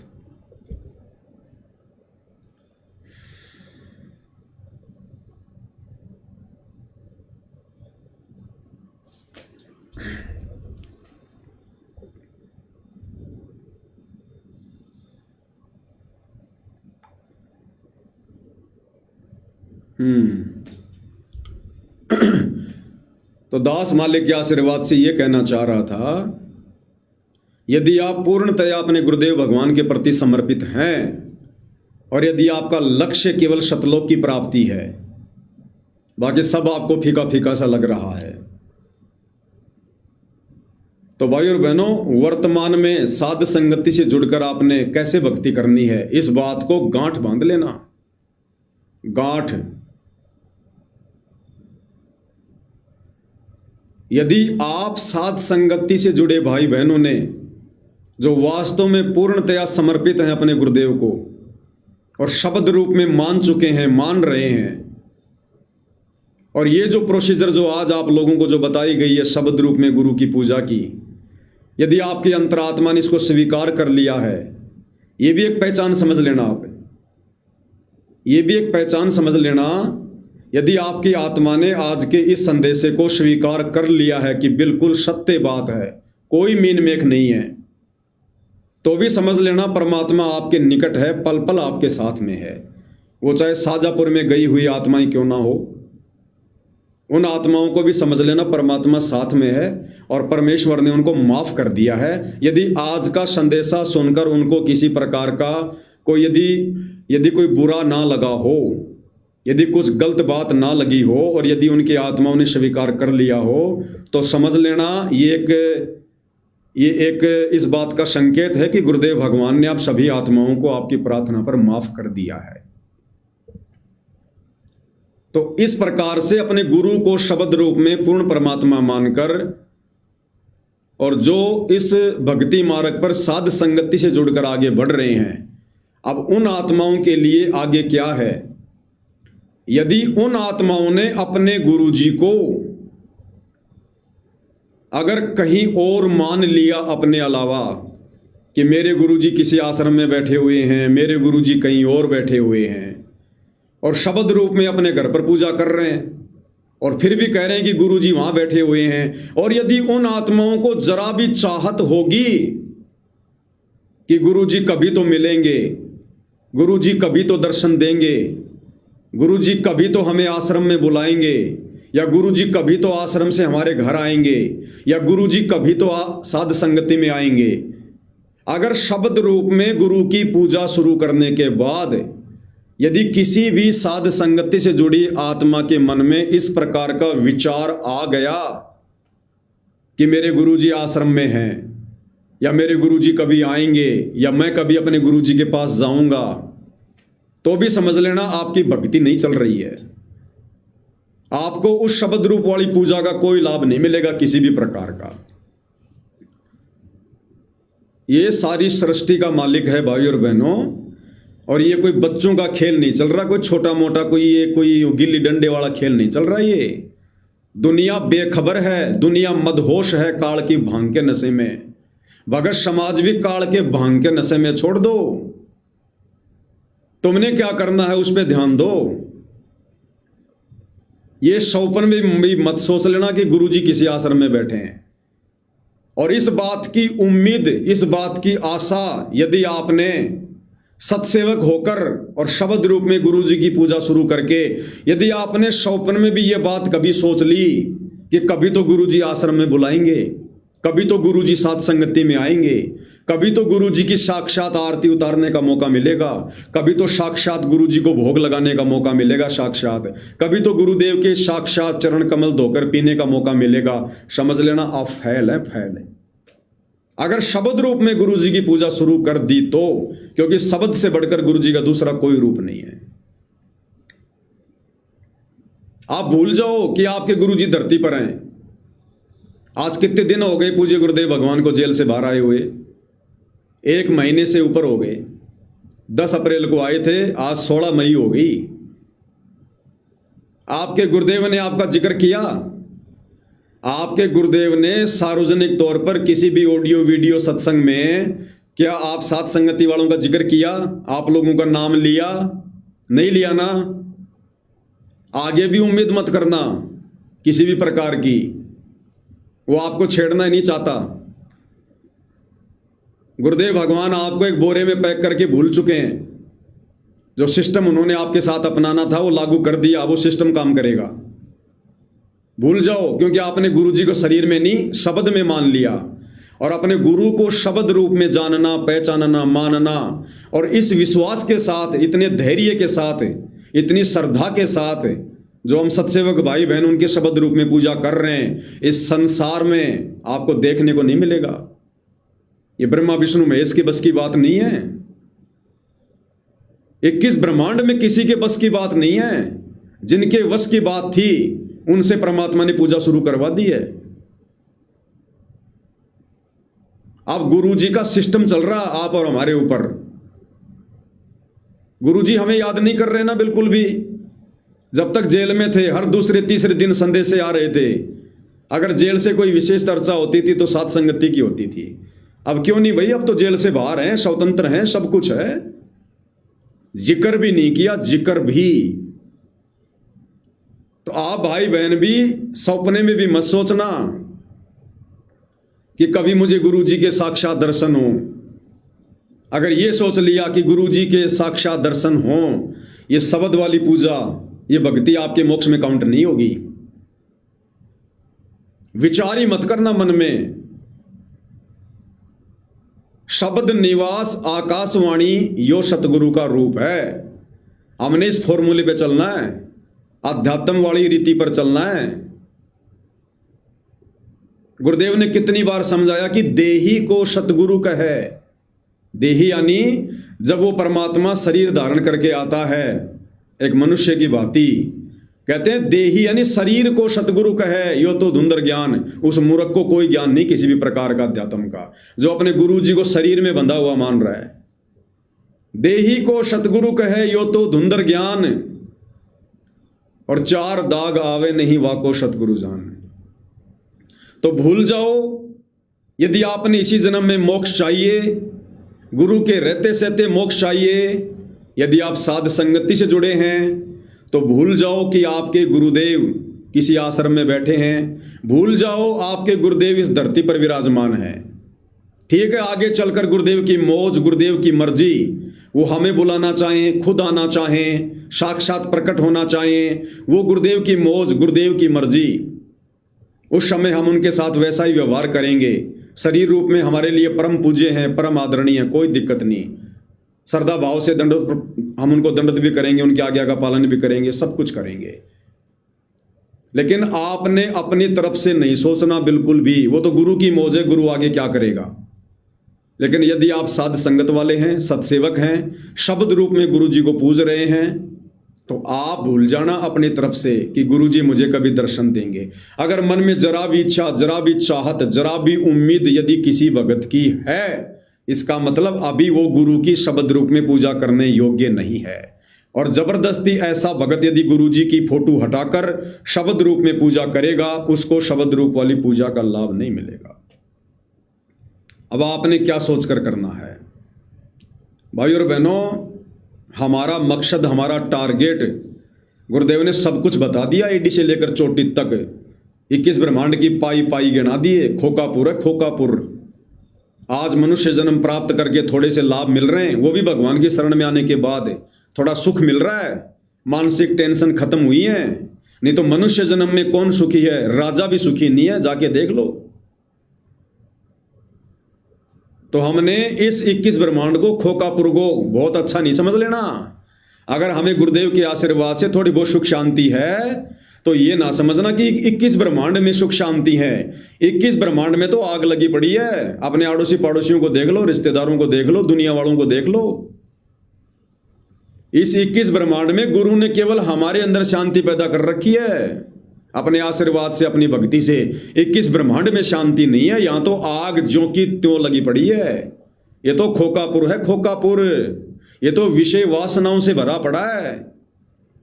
अब जिस समय आप और हम भाई बहन ये लाइव में चर्चा कर रहे हैं, ये चर्चा सुनकर आप और हमें शांति हो रही है, हमारे अच्छे विचार हो रहे हैं। इसी समय इस पूरी दुनिया की अगर बात करें, इतने सारे देश हैं, कितने लोग इस समय, दिन के समय कहीं रात हो रही है कहीं दिन है, कितने लोग होटलों में, अपने घरों में औरतों को ले लेके पड़े हैं, ना जाने कैसे कैसे कुकर्म कर रहे हैं। कोई चोरी करने की सोच रहा है, कोई ठगी कर रहा है, कोई किसी पर गोली चला रहा है, कोई मर्डर कर रहा है, कहीं एक्सीडेंट हो रहा है, कहीं आग लग रही है, कहीं शेर किसी जानवर को खा रहा है, कहीं कोई कसाई बकरे काट रहा है, कहीं कोई लड़ाई झगड़ा कर रहा है, कहीं कोई क्या, कोई साजिश कर रहा है, कोई प्लानिंग कर रहा है। आग लगी पड़ी है भयंकर तरीके से, 24 घंटे, 1 सेकंड का भी यहां पर किसी को शांति नहीं है। ये शांति परमात्मा के आशीर्वाद से है, उनकी भक्ति से है, केवल आप और हमें है, संसार में शांति नहीं है। जिस प्रकार भयंकर गर्मी का महीना है, जून का महीना, और आप जिस कमरे में बैठे हैं उस कमरे में आपने एसी लगा रखी है, और उस एसी में बैठकर हम बढ़िया हो जाते हैं, बिल्कुल शांत। लेकिन ये ना सोचो कि इस कमरे से बाहर भी शांति है। कमरे से बाहर तो सूरज की रोशनी ज्यों की त्यों है, लोग जल रहे हैं, पसीने छूट रहे हैं। तो ये थोड़ा बहुत मनुष्य जन्म में गुरुदेव के आशीर्वाद से शांति प्राप्त करके ये भूल मत कर देना कि 21 ब्रह्मांड में शांति है। अगर ये सोच लिया तो यहीं शांत हो जाओगे फिर। तो अब आप और हमने क्या करना भाई और बहनों, इस प्रोसीजर में आगे, जो प्रोसीजर गुरुदेव अपनी विशेष आत्माओं के लिए ही लागू करते हैं, तो आप और हमने यहां से बाहर निकलना है। बाहर हमारी ज्ञान वाली आंखों से 21 ब्रह्मांड के पाप, 21 ब्रह्मांड का दंड, यहां की ये गंदी व्यवस्था, ये सब कुछ हमारी आंखों के सामने होनी चाहिए। आत्मा हमेशा जागृत रहनी चाहिए। तो अब आप और हम साध संगति से जुड़े भाई बहनों ने जो आज की इस प्रोसीजर को स्वीकार कर लेंगे, शब्द रूप वाली पूजा को, और फोटो को हटा देंगे, तो आप और हम भगत भाई बहनों ने अब अपने गुरुदेव को धरती पर नहीं, अपने गुरुदेव को किसी आश्रम में नहीं, हमने अपने गुरुदेव भगवान को त्रिकुटी पर समझना है कि मेरे पूज्य गुरुदेव भगवान कबीर परमात्मा सतगुरु रामपाल जी त्रिकुटी पर बैठे हैं। सतगुरु रूप में, जिस रूप में धरती पर हैं, ये इनका ओरिजिनल रूप है। इसी रूप में मेरे गुरुदेव भगवान त्रिकुटी पर बैठे, त्रिकुटी पर, एयरपोर्ट पर, और मेरा वहां आने का इंतजार कर रहे हैं। मेरे गुरुदेव त्रिकुटी पर बैठे हैं और मेरा त्रिकुटी पर आने का इंतजार कर रहे हैं। तो आप और हमने भाई बहनों इस भाव से, इस श्रद्धा से कि ये परमात्मा कब मेरी भक्ति पूरी हो, कब मेरा शरीर छूटे और परमेश्वर जल्द से जल्द मैं आपके पास त्रिकुटी पर आऊं, मेरी आत्मा का कल्याण हो, ये सोचकर अब हमने भाई और बहनों इस भक्ति पर आगे बढ़ना है। तब जाकर हमारी बात बनेगी। देखो ये जो प्रोसीजर है ना, ये हर किसी को ना तो समझ में आएगी, संसार को तो समझ में आनी नहीं है, उनको तो पता ही नहीं है ABCD का भी। बाकी और हैं, उनको भी ये प्रोसीजर समझ में नहीं आएगी। ये प्रोसीजर परमात्मा उन्हीं को समझाएगा जिनका मोक्ष करना होगा, जिनकी आत्मा का कल्याण करना होगा। तो अपने गुरु जी को कहीं मत देखो, ये उम्मीद छोड़ दो, संकेत समझ जाओ। तुम्हारा गुरु 1 महीना 6 दिन हो गया, तुम्हारा जिक्र भी नहीं किया आने के बाद है। संगत को आशीर्वाद मिल रहा है, दर्शन मिल रहा है, जगत को आशीर्वाद मिल रहा है, दर्शन हो रहे हैं, चरण सेवा मिल रही है जगत वालों को, हर प्रकार का नशा करने वाले को, हर प्रकार के विकारी लोगों को, जो भक्ति के निकट भी नहीं है, जो नाम लेना भी नहीं चाहते, उनको चरण सेवा मिल रही है, उनको पीठ पर आशीर्वाद मिल रहा है, दर्शन हो रहे हैं। और आप भाई बहनों का जो धरती पर एकमात्र सत भक्ति कर रहे हैं, गुरु को परमेश्वर मान रहे हैं, उनका गुरु जिक्र भी नहीं कर रहा। तो गुरु का संकेत समझ जाना कि बच्चों मैं यहां संसार के लिए संसार में हूं, मैं संसार के लिए संसार में हूं। आप सतलोक की अधिकारी आत्माओं के लिए संसार में नहीं हो, तुम्हारे लिए तुम्हारे घर में हूं, तुम्हारे घट में हूं। घट ही में गंगा, घट ही में जमुना और घट ही में है जगदीश सतगुरु तारेंगे। मोकू कहां ढूंढे रे बंदे, मैं तो तेरे पास में, ना मंदिर में, ना मस्जिद में, ना काशी कैलाश में, ना मैं जप में, ना मैं तप में, ना मैं व्रत उपवास में, नहीं प्राण में, नहीं पिंड में। और लास्ट में क्या कहते हैं परमात्मा, खोजी होए तुरंत मिल जाऊं, एक पल ही की तलाश में। अब ये खोजना कैसे? सुरती से खोजना है, ध्यान से खोजना है, विश्वास से खोजना है। खोजी होए तुरंत मिल जाऊं, एक पल ही की तलाश में। और कहे कबीर, आगे कुछ वाणी है ऐसी, ध्यान नहीं आ रही दास को। तो कहने का मतलब भाई और बहनों, इस परमात्मा को कहीं मत देखो, अपने सिवा कहीं मत देखो, अपने घर के सिवा कहीं मत देखो, अपने घट के सिवा कहीं मत देखो। तो आज से हमने अपने पूज्य गुरुदेव भगवान की, दास तो वैसे शुरू कर चुका है पहले से, तभी आपको दास बता रहा है कि कहीं कोई गलती ना हो जाए। तो पहले परमात्मा ने दास से 4-5 दिन तक रिहर्सल करवाई और बिल्कुल ओके संदेशा है, क्योंकि मैं नहीं चाहता कि छोटी सी गलती हजारों सत्सेवक भाई बहनों को काल के मुंह में ले जाए। तो दास तो देखा देखी में चलेगा नहीं, भेड़ चाल में चलेगा नहीं। गुरु की प्रेरणा होने के बाद भी मैंने 5 दिन का समय लिया। तो किसी भगत के कुछ भी कहने पर हम तुरंत कैसे स्वीकार कर लेंगे कोई भी बात है? तो आप भाई बहन भी विचार करना, अच्छे से सोचना, समझना, उसके बाद आप जी इस प्रोसीजर को लागू करना। अगर मात्र मुझ पवन दास के कहने से देखा देखी में फोटो हटा दी तो फिर ये वो वाली बात हो जाएगी, गुरु को तजे भजे जो आना, ता पशुओं को फोकट ज्ञाना। क्योंकि मात्र मुझ पवन दास की बातों पर यकीन करके और ज्ञान आधार से विचार ना करके जो आत्मा इस भक्ति मार्ग की प्रोसीजर को अपनाएगा, वो लंबा नहीं चलेगा इस भक्ति पर, वो नीचे गिर जाएगा। आने वाले समय में बहुत सारे मन में दोष आ जाएंगे, वो अपना काम बिगाड़ लेगा। तो जब आपकी अंतर आत्मा अपने गुरुदेव से 100 बार दंडवत करना, मालिक से प्रार्थना करना, और जब आपकी अंतर आत्मा आपको स्वीकृति दे दे, आपके गुरुजी की तरफ से संकेत हो जाए, उसके बाद आप जी इस प्रोसीजर को लागू करना। अन्यथा देख लेना, कोई बड़ी बात नहीं है, 10, 15, 20 दिन कोई दिक्कत नहीं है, करते रहो जैसे कर रहे हो वैसे। जिस दिन आपकी आत्मा स्वीकार कर ले, उस दिन इस प्रोसीजर को लागू करो, उस दिन। तो भाई और बहनों, इस प्रकार से आप और हमारी बातें बनेंगी। देखो बहुत सारी बातें हैं, ये ज्ञानगंगा पुस्तक भी है, ज्ञानगंगा पुस्तक के ऊपर वीडियो बनाने की श्रृंखला भी जारी है और इसमें कुछ वीडियो बन भी चुके हैं नियम और मर्यादाओं को लेकर। और जब नियम और मर्यादाओं को लेकर कल रात को वीडियो चला था, परसों, तो नियम नंबर 17 नंबर नियम, ज्ञानगंगा पुस्तक पेज नंबर 18, नियम नंबर 17, क्या लिखा है? गुरुजी के समान किसी को महत्व नहीं देना है। यदि कहीं पर पाठ या सत्संग चल रहा हो या वैसे गुरुजी के दर्शन करने जाते हो तो सर्वप्रथम गुरुजी को दंडवत लंबा लेटकर प्रणाम करना चाहिए। देख लो, हमारे दिमाग में आज से पहले नहीं आ रही थी ये बात, नहीं आई। इसीलिए परमात्मा ने पहले ज्ञानगंगा पर वीडियो नहीं बनवाए, क्योंकि बहुत सारी बातें, चाहे मैं पवनदास ही क्यों ना हूं, जब मैं उस लायक हो जाऊंगा उस समय परमात्मा वो बातें मुझे समझाएंगे। ये परमात्मा जबरदस्ती किसी को इंजेक्शन नहीं मारेगा। तो पहले ये बातें नहीं समझ में आनी थी, परमात्मा ने वीडियो नहीं बनवाए। अब वो समय आ गया, परमात्मा ने सेवा दे दी, वीडियो बन रहे हैं। क्या कह रहे हैं गुरुदेव?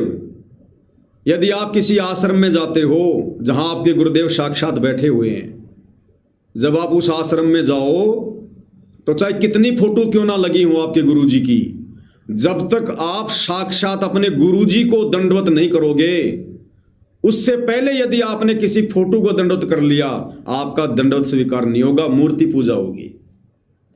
ये नियम नंबर 17 कह रहा है। अब बताओ भाई और बहनों, जब से दास 2013 से नाम दीक्षा ली दास ने, 2014 में बरवाला कांड हो गया, लगभग 1-1.25 साल दास आश्रम में गया। हमने तो हर बार ये गलती करी। गुरुजी के दर्शन तो बाद में होते थे, हम तो जाते सबसे पहले जो फोटोएं लगी होती थी हम तो उनको दंडवत किया करते थे। तो कैसे हमें दंडवत का पूर्ण लाभ मिलता? गुरुजी का वचन तो हम यहीं पर तोड़ रहे हैं, साक्षात लिख रहे हैं गुरुदेव भगवान।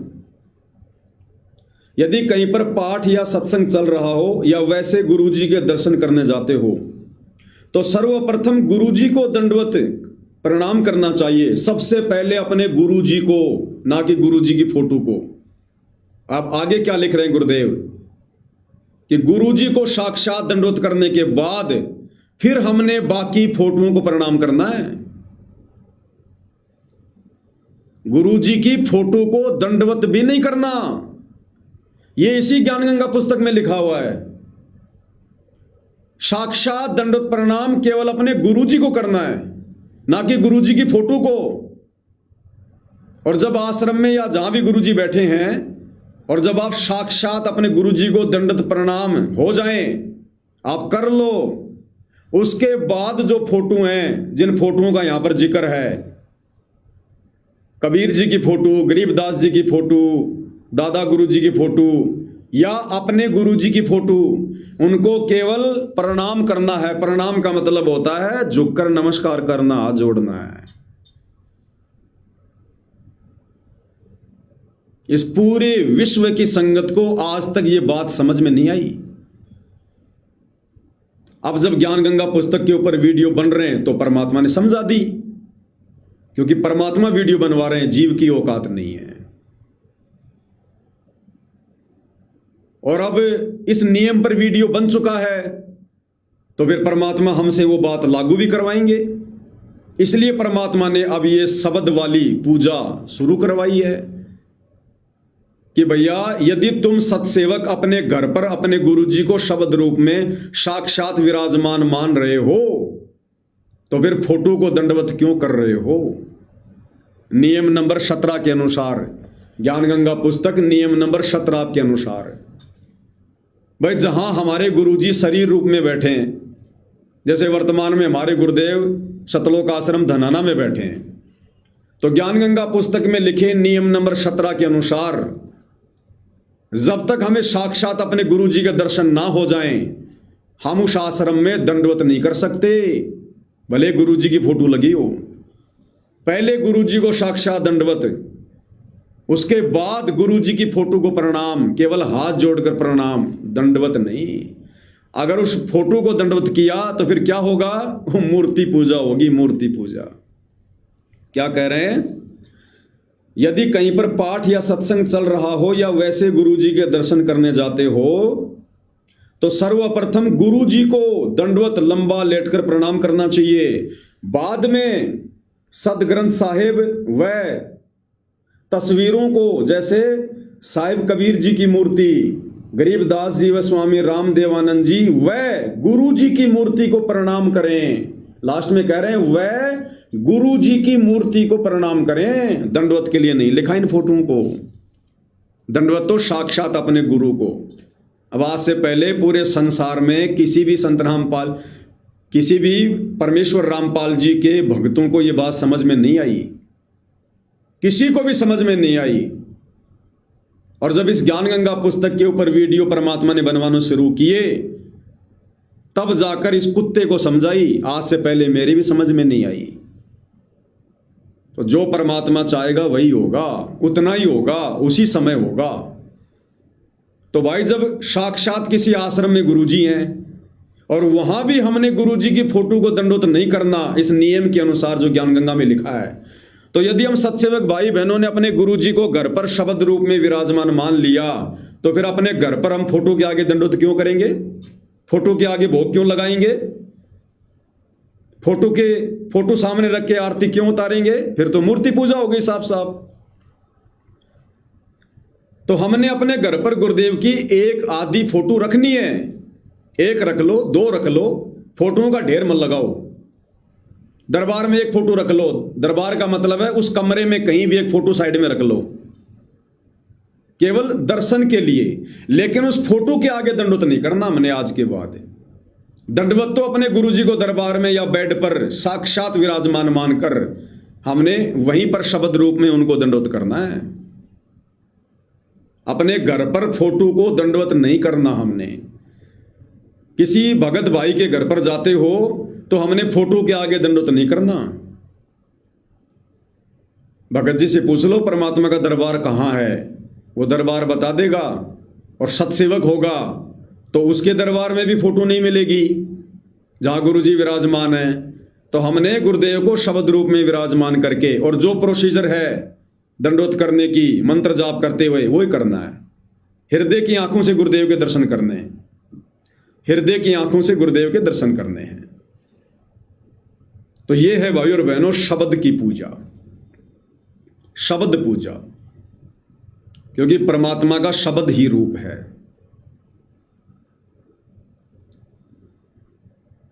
अब देखो समय समय पर जैसे भी परमात्मा दया करेंगे, जितनी गुरुदेव भगवान प्रेरणा करेंगे उतना संदेशा दास आप जियों को देता रहेगा।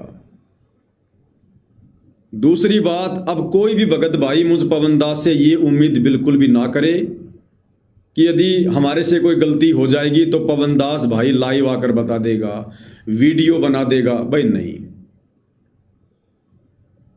दास ने तो गुरुदेव के आने के बाद जो लाइव वीडियो बनाया था उसमें सब कुछ क्लियर कर दिया कि भैया अब इस पवन दास की ड्यूटी खत्म है। अब परमात्मा जितनी ड्यूटी देंगे, जब जब प्रेरणा करेंगे, उनकी मौज उनकी मर्जी, दास केवल उतना ही संदेशा देगा, बाकी अपनी भक्ति करेगा, मालिक की महिमा करेगा। अब 24 घंटे अगर मेरे साथ रहने वाला भगत भी अगर गलती कर रहा है तो भी ये दास भैया उसकी गलती पर कुछ नहीं बोलेगा, कुछ नहीं बोलेगा, आंखों देखकर भी कुछ नहीं बोलेगा। अब बोलने और समझाने वाली प्रोसीजर खत्म हो गई है। अब हम बालक नहीं हैं जो उंगली पकड़कर A for apple, B for ball समझाया जाएगा। दास कुछ नहीं बोलेगा भैया, चाहे कोई गलती करो गलती ना करो। गलती करोगे समय आने पर तुम्हें दंड मिल जाएगा, उसका परिणाम तुम्हारे सामने अपने आप आ जाएगा, ठोकर लगेगी तब सुधर जाओगे। अब वो प्रैक्टिकल, अब वो थ्योरी का समय खत्म हो गया है, अब भैया ये प्रैक्टिकल का समय है। अब अगर गलती करोगे तो ठोकर खाओगे, ठोकर खाओगे तो कुछ समझ जाओगे, नहीं समझोगे तो फिर से ठोकर खाओगे, जब तक नहीं संभलोगे ठोकरों पे ठोकर खाते रहोगे। अब पवन दास किसी का कोई ठेकेदार नहीं है। ये तो परमात्मा ने ज्ञान गंगा पुस्तक के ऊपर अभी तक वीडियो नहीं बनवाए थे, ये वीडियो बनने भी जरूरी थे। तो परमात्मा जी ने दास को सेवा दे दी इसलिए दास परमात्मा की सेवा कर रहा है। अन्यथा भाई और बहनों, आप देख रहे होंगे पिछले 1 महीने से दास किसी को कुछ नहीं कह रहा। ना दास कोई किसी प्रकार की ग्रुपों में कोई फालतू की पोस्टें वास्टें डालता है, ना कोई फेसबुक पर कोई पोस्ट डालता है, ना इस प्रकार का कोई वीडियो वायरल करता है। कुछ नहीं कर रहा दास। मैं तो अपने द्वारा बनाए गए पहले वाले वीडियो भी वायरल नहीं कर रहा। ज्ञान गंगा पुस्तक पर वीडियो, साथ में अपनी भक्ति परमात्मा की जितनी परमात्मा करवा रहे हैं। ना फालतू में कहीं आना, ना फालतू में कहीं जाना। जब गुरुदेव भगवान का सिंहासन बन के तैयार हो जाएगा, उसके बाद परमेश्वर की सिंहासन पर भी शब्द रूप में ही पूजा होगी उसी प्रकार से। और सिंहासन बन जाएगा तो हमने ये उम्मीद नहीं करनी कि गुरुजी कभी सिंहासन पर आकर बैठेंगे। अब नहीं करनी। जिस समय हम सिंहासन बनवाने की सोच रहे थे उस समय विचार अलग थे, क्योंकि परमात्मा किस क्षण क्या विचार बदल दे, क्या नई प्रोसीजर लागू करवा दे, किसी को कोई पता नहीं। तो सिंहासन का तो ऑर्डर दे दिया है, वो तो बन के आएगा। अब बन के आएगा तो उस पर मूर्ति नहीं रखी जाएगी, शब्द रूप में गुरुदेव भगवान की पूजा होगी। कभी साक्षात परमात्मा ने दया कर दी तो परमेश्वर जी का सिंहासन है, परमेश्वर जी विराजमान हो जाएंगे। बाकी हमने कोई उम्मीद नहीं करनी कि उस सिंहासन पर गुरु जी बैठेंगे आके, क्योंकि हमने अपने गुरु जी को शरीर में मानना ही नहीं है। वो गुरु जी की मौज है, कब आएंगे कब नहीं आएंगे, बैठेंगे नहीं बैठेंगे। हमारे लिए तो जिस दिन बन के आ जाएगा उसी दिन शब्द रूप में विराजमान हो जाएंगे। तो भाइयों और बहनों, मोटी मोटी बातें दास लास्ट में क्लियर कर देता है। जो भाई बहन साध संगति से जुड़े हुए हैं, जिनका लक्ष्य केवल मोक्ष प्राप्ति है, पूर्णतः अपने गुरुदेव भगवान के प्रति समर्पित हैं, और आज का वीडियो जिनको भली भांति समझ में आ गया है, जिनकी आत्मा ने स्वीकार कर लिया है, उन आत्माओं ने अपने गुरुदेव को धरती पर नहीं समझना है। भले धरती पर हैं, रहेंगे, बहुत सारे काम करेंगे, बहुत सारी लीलाएं करेंगे, लेकिन आप और हमारे लिए नहीं, वो संसार के लिए धरती पर हैं, वो बाकी संगत के लिए धरती पर हैं। ना हमने उम्मीद करने की गुरुजी कभी मेरे घर पर आए या मैं कभी आश्रम में जाऊं। वो बुलाएंगे दौड़ के जाएंगे, नहीं बुलाएंगे हमें कोई दिक्कत नहीं, शब्द रूप में हमारे साथ में। और हमने ये सोचकर डर कर कि मेरे गुरुदेव भगवान त्रिकुटी पर बैठे हैं, सदा बैठे रहते हैं, मेरे परमात्मा त्रिकुटी पर बैठे हैं और मेरे वहां आने का इंतजार कर रहे हैं कि कब मेरी आत्मा पूरी तरह से तैयार होकर मेरे पास आए और मैं इसको विमान में बैठाकर सतलोक के लिए प्रस्थान करूं। तो अब हमने वो जल्दबाजी होनी चाहिए इस बात की कि परमात्मा कब मेरी भक्ति बने। अब आप और हमने इस संसार की व्यवस्थाओं से, संसार की व्यर्थ की जिम्मेदारियों से धीरे धीरे अपना पीछा छुड़वाना है। हमने काम धंधे को बढ़ाना नहीं है, व्यापार बिजनेस को कम करना है, बढ़ाना नहीं है। भगत होकर जो काम धंधा बढ़ाता है वो तो मूर्ख आदमी है, मूर्ख। आदरणीय गरीबदास जी की वाणी है, उत्तम खेती, मध्यम व्यापार और नीच नौकरी करे गवार। क्या कह रहे हैं गरीबदास जी? यदि आपको भक्ति सफल करनी है तो पेट पोषण के लिए काम धंधे भी क्या हैं? उत्तम खेती। भगत के लिए सबसे बढ़िया जो व्यवसाय है वो है खेती बाड़ी, और मध्यम व्यापार दूसरे नंबर पर है, काम धंधा व्यापार बिजनेस, क्योंकि उसमें टेंशन ज्यादा होगी, उसमें पाप ज्यादा होंगे। और लास्ट में बताया परमात्मा ने, नीच नौकरी, जो नौकरी करता है वो सबसे नीचा बताया परमात्मा ने धंधा पेट पोषण के लिए। नीच नौकरी करे गवार, उत्तम खेती, मध्यम व्यापार, नीच नौकरी करे गवार। तो नौकरी को तो परमात्मा ने सबसे नीचे स्तर की चीज बताई है। सबसे बढ़िया भगत के लिए खेती बाड़ी। तो भाई और बहनों, बहुत सारी बातें हैं, समय समय पर परमात्मा अगर चाहेंगे, उनकी मौज होगी, उनकी मर्जी होगी, संदेश आप जीवों को देते रहेंगे। बाकी अब हमने अपनी जिम्मेदारियों से धीरे धीरे धीरे धीरे मुक्त होना है, मुक्त। हमने ज्यादा वो हड़बड़ाहट भी नहीं दिखानी, ना कुछ नहीं। दास के पास में तो छोटे भाई के 2 बच्चे रहते हैं, बचपन से रह रहे थे, उनकी माँ तो एक्सपायर हो गई थी, यहीं रह रहे थे। तो भाई का जो लड़का है हेमंत, आप देखते होंगे परमात्मा को भोग लगता है, आरती में देखते होंगे। अब क्या ना भाई और बहनों, बच्चे तो बच्चे हैं, बच्चों की कोई गारंटी नहीं है। जिनको बनी बनाई खीर मिल जाती है ना, वो खीर को फैलाएंगे, खाएंगे कम, फैलाएंगे ज्यादा। ये किसी के बच्चे हो चाहे। जिन परिस्थितियों में डाल के परमात्मा ने आप और हमसे अपनी पहचान करवा दी, जिन परिस्थितियों में पैदा करके ढालकर गुरुदेव ने भक्ति के प्रति आप और हमें सचेत कर दिया, रुचि पैदा कर दी, वो आप उम्मीद मत करना कि आपके बच्चों में भी वैसी हो जाएगी। हो गई तो बहुत अच्छी बात है, उनका भाग्य, उनके संस्कार है, बाकी उम्मीद मत करना। आप केवल अपनी जिम्मेदारी तक सीमित रहो। अब बच्चे हैं, अब हो सकता है मेरे हिसाब से तो कभी उसने प्रथम मंत्र की माला भी ढंग से पूरी एक नहीं करी होगी, कभी 10, 20, 30, अगर 50 अगर कभी कर लिए होंगे तो कर लिए होंगे। अब उनके अंदर भी हम जो है घुस के नहीं देख सकते। कह सकते हैं दबाव का मार्ग नहीं है, मार पिटाई का मार्ग नहीं है। छोटा बच्चा हो तो चलो थोड़ा बहुत धमका दे, मार पिटाई कर दे, अब तो वो मेरे से भी लंबे हो रहे हैं। तो दास हमेशा ये कहता रहता कि भैया भक्ति कर लो, भक्ति कर लो, ना तुम्हारा ताऊ काम आएगा ना तुम्हारी ताई काम आएगी, ये परमात्मा काम आएगा। परमात्मा उस समय मदद करेगा जब इसकी भक्ति करोगे। अब मर्यादाओं में रहना तो उनकी मजबूरी है, क्योंकि हमारे से बाहर कहीं वो जा नहीं सकते। अब भक्ति कर रहे नहीं कर रहे, मंत्र कर रहे नहीं कर रहे, जबरदस्ती हम देख नहीं सकते, कह सकते हैं। तो जहां तक दास को आइडिया है, प्रथम मंत्र की माला भी कभी उसने पूरी नहीं करी होगी, थोड़े बहुत अपने कर लिए, नहीं तो ठीक अपना लगा रहा। और दास हमेशा से कहता रहता था भैया भक्ति कर ले। अब कल पता नहीं कैसे उसका पैर फिसला, दास तो इधर लाइव आ रहा था, पीछे से पता नहीं कैसे उसका पैर फिसला और दीवार से लगा कोने पे टाइल के, और तकरीबन पाव भर खून उसका खोपड़ी का निकल गया। और घरवाले ले गए, फिर उसको पीछे जो भी थे बाइक पर बैठाकर उसकी पट्टी वट्टी ले आए, उसकी करवा के, खोपड़ी की फूट गई। दास घर पे आया, दास को पता चला कि ऐसे ऐसे उसका सिर फूट गया। तो भाई और बहनों, दास को तो कुछ ही नहीं महसूस हुआ, कुछ भी। मर जाता तो भी कुछ महसूस नहीं होता, चाहे वो मरता चाहे मेरा खुद का लड़का मरता, दास को तो कोई किसी प्रकार का महसूस नहीं।